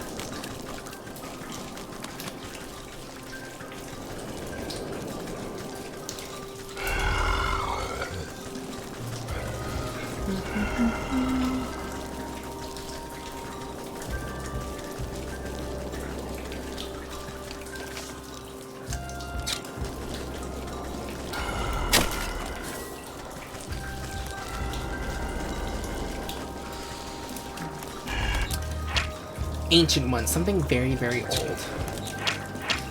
Whirlpool to the surface, return to the light, the breeze, the normal. I guess we just talk to you now, right? You can't help but shudder under the powerful gaze of the monstrosity before you. A booming voice sounds throughout the cavern, as if you were in the very throat of the beast. Who dares enter my sanctum? I have come looking for a man lost at sea. The coils of the serpent shudder and wheeze. You brace yourself as the creature reels back and unleashes a cough loud enough to shatter a mountain. Excuse you, have you caught ill, Master Serpent? You land walkers are all alike, forever throwing your refuse into my waters. I have been poisoned by your insufferable detritus. My stomach aches, my insides burn. What's the matter? Did you swallow something you shouldn't have? I have swallowed many things. You should not be here, land creature. Now, you're not well, and I may be able to help you. Open up that gob of yours and let me take a look inside. Perhaps you come to strike the final blow against me. Why should I trust you? You're being dramatic. I'm not going to hurt you, but if you don't let me take a look inside your belly, the sickness will surely fester. Doubtful, but perhaps I can humor you if you prove that you are a friend to the ocean. Answer me these riddles 3. Only then will I trust your words, Landwalker. The Ancient. The first one of my questions. You pull my water from the ground to quench your thirst. What manner of beast sits atop the well of your forest? An octopus, a fish, a dragon, I don't know. It's a fish. Another question. You may bury your dead in the earth, but there is no escape from the call of the deep. Whose watery gaze watches over your graveyard? A sea serpent? I believe it's a mermaid. The final question. You landwalkers desire gold over all things, but in front of your banking house, what creature rules with true happiness? It's a whale, right? The enormous creature rolls back its yellow eyes, bellowing with laughter. The laughter quickly succumbs to another bout of violent coughing. Curse my miserable body! Can I not even enjoy a moment of levity?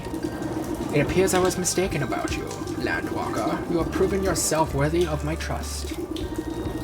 The beast opens wide its cavernous jaws, filling the air with a fishy stench.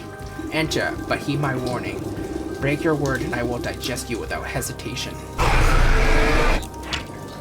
You could crawl right in, given sufficient motivation. Yeah, sure, let's go. Can you F off?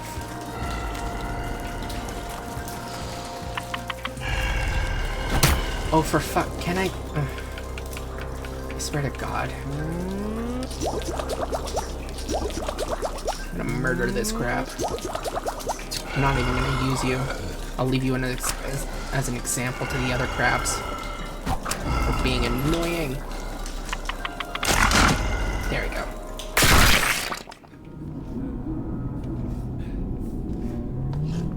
Dude, did you eat a whale at some point?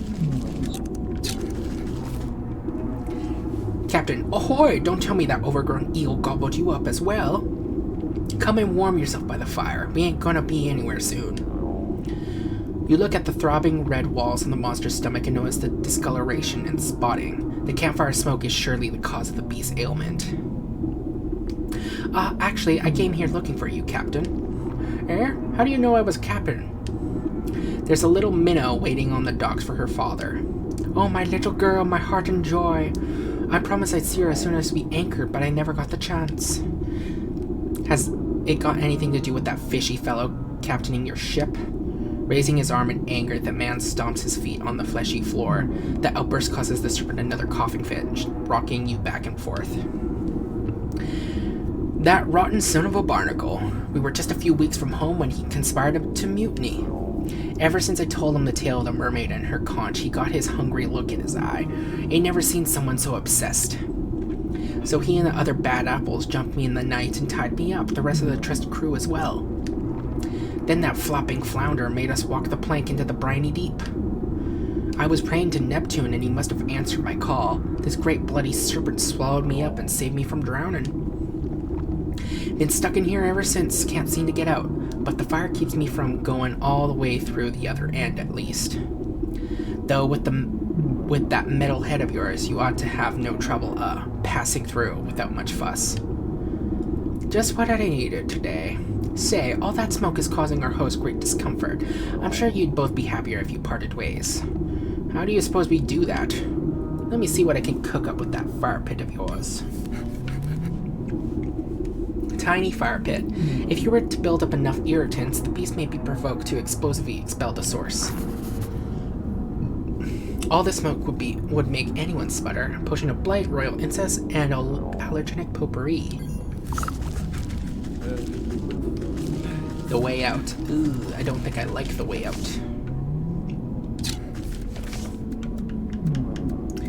So let's see. We need... No, we need one potion of blight. Smoke bomb, sleep. Smoke bomb. Sleep. Spice. Here you go.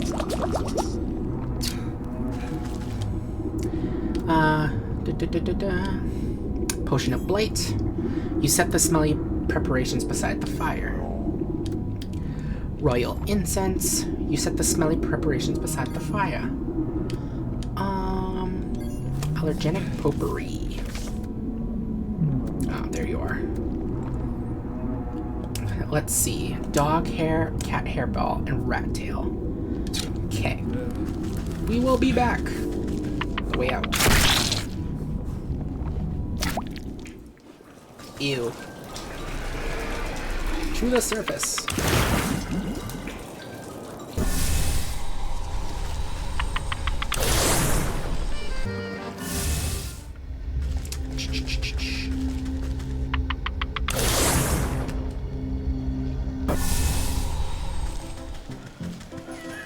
There's a kitty. Yes.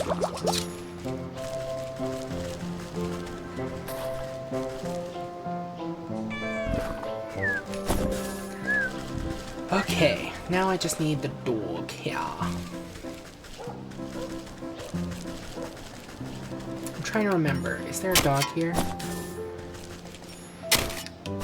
Yes, there's a guard dog down here, if I remember correctly.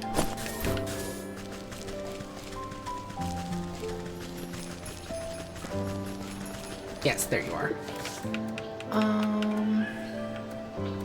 We just need the sleepy time potion.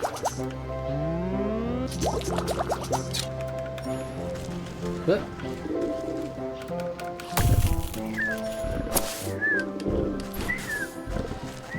Do. Now let's make this. Boom, boom, boom, boom. Shoo-ba-dum, boom, boom, boom, ba-dum, ba-dum, boom-ba-dum, boom, boom, ba-dum. I hope the giant eel, was it? Or fish, or serpent, whatever he is, isn't gonna be mad for us causing such a disruption. Do-do-do-do-do, shoo-ba-loo, hoopa-hoopa-hoo.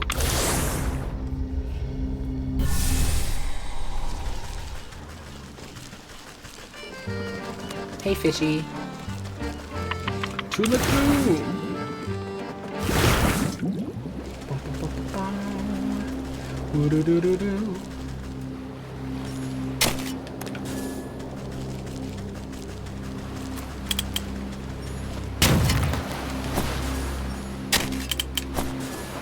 Go away, you. Thank you. Do-do-do-do-do, ship-a-loo, ba-ba-ba-ba-doo.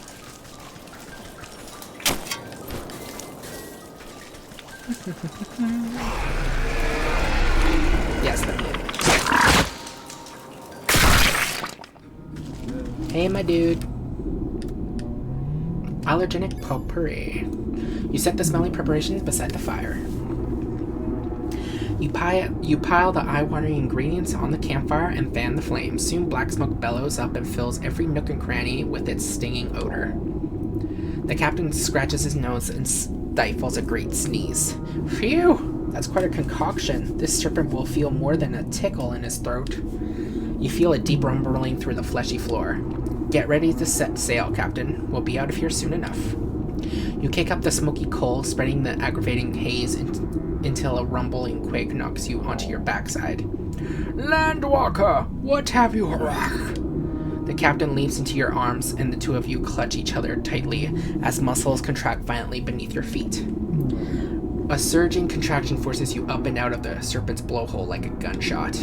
You shoot out of the serpent's cavern and clear over the lagoon. The captain holds you tighter than a life buoy as you sail across the blue sky. The tiny harbor front below grows closer and closer until the hulking mass of a ship rushes up to meet you. With a crash of splintering wood and rushing water, everything goes black.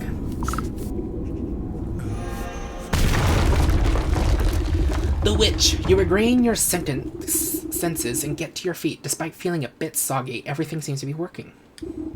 Behind you, the fish's base of operations has been cracked open like an egg. Fishermen are busy rescuing shell-shocked sailors from the waters. Oh my! What happened here? You didn't see it? A great bloody cannonball came rocketing out of the sky and stove in the captain's pride and joy. Poor girl didn't even stand a chance. I'd never seen a shot so powerful. I think all hands managed to get clear of the wreckage, though. All hands? What about the fish? The buccaneer wipes a single salty tear from his face. He points to something familiar that has washed up on the nearby shore. You know what they say, the captain always goes down with his ship. I suppose I'll have to sign up with another ship?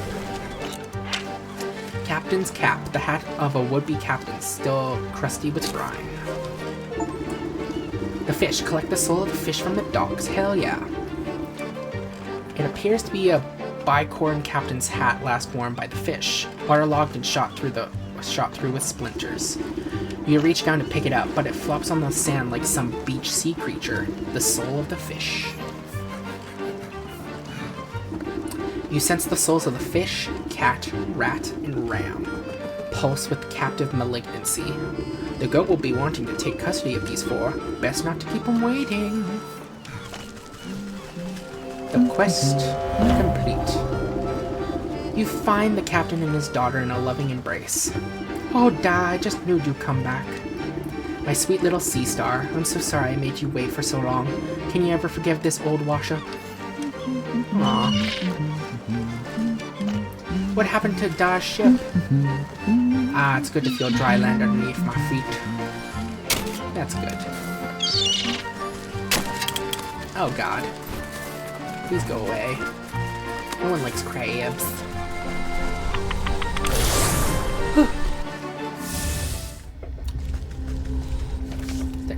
Oh, there's also one more thing I wanted to try before. Because I remember there being a chest in the, well of the forest. So I just wanted to see if a skeleton key would open it.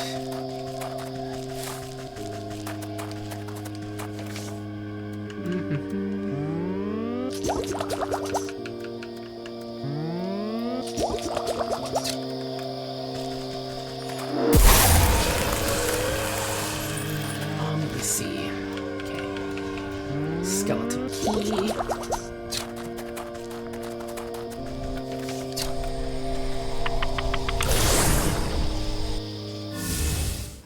Do-do-do-do-do, shoopaloo, hoopa-hoopa-hoo. I hope to God this works.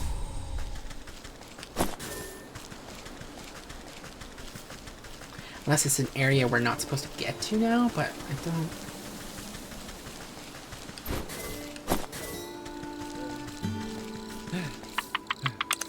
You are still freaking out over here? Dude. Come on. It's not that bad. By the way, how much water do we have?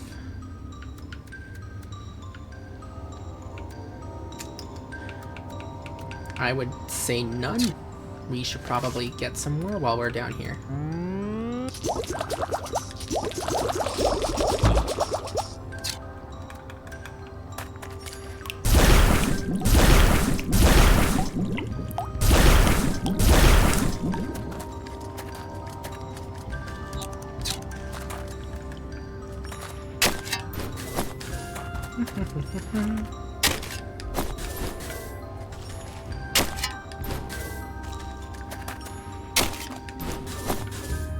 I'll let the frog be.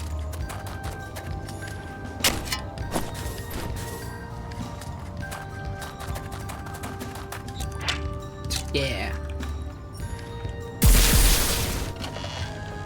Oh.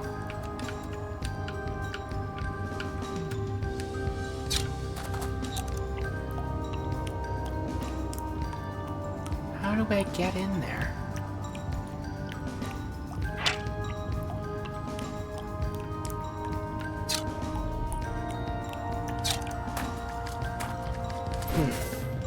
Maybe I'll have to Google it.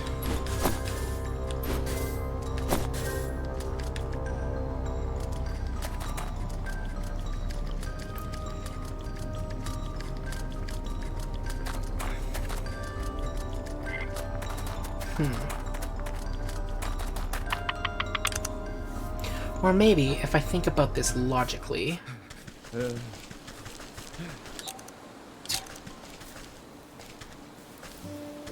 Isn't there, like... I feel like there should be a hatch or something here?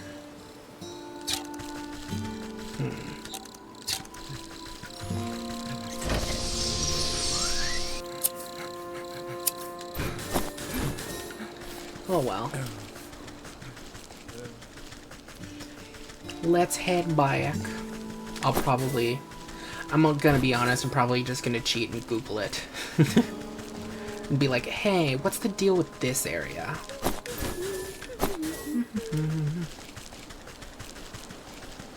Booty hooty hoo. Into the decay. Let's return home.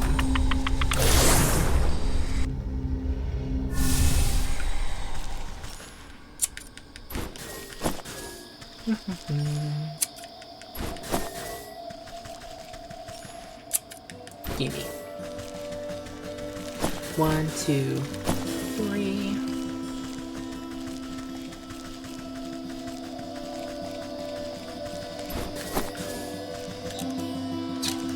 Okay, let's head down.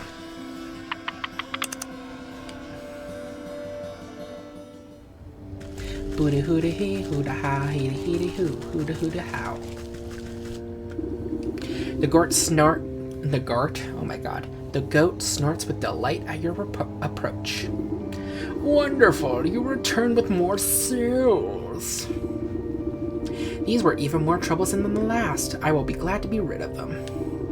If you'll be so kind, bring them to the shrine, then we will be one step closer to concluding our business together. The shrine awaits an offering, bronze bell. The clanging of the ram's bronze bell rings out in your ears, many voices chanting in unison, grabbing hands, trampling feet. The shrine awaits another offering, catskin boots. The machinations of the cat unfold before you as her boots burn away before the shrine, pieces moving on a game board, cheats, laughter, lies. The shrine awaits another offering, rat knot. Sensations of the rat fill your mind, tiny feet scratching at crumbling walls, digging cold earth, snapping brittle bones, taking, stealing, hiding. The shrine awaits another offering, captain's cap. You hold your breath as the salty feeling of the fish washes over you. The sound of creaking wood, jagged barnacles, crashing waves, fading light, betrayal.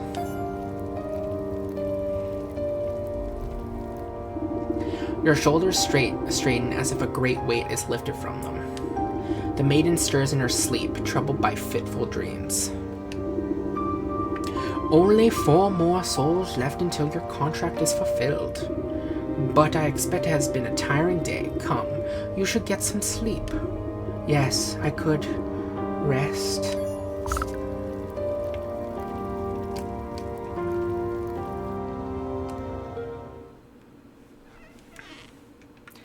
Oi.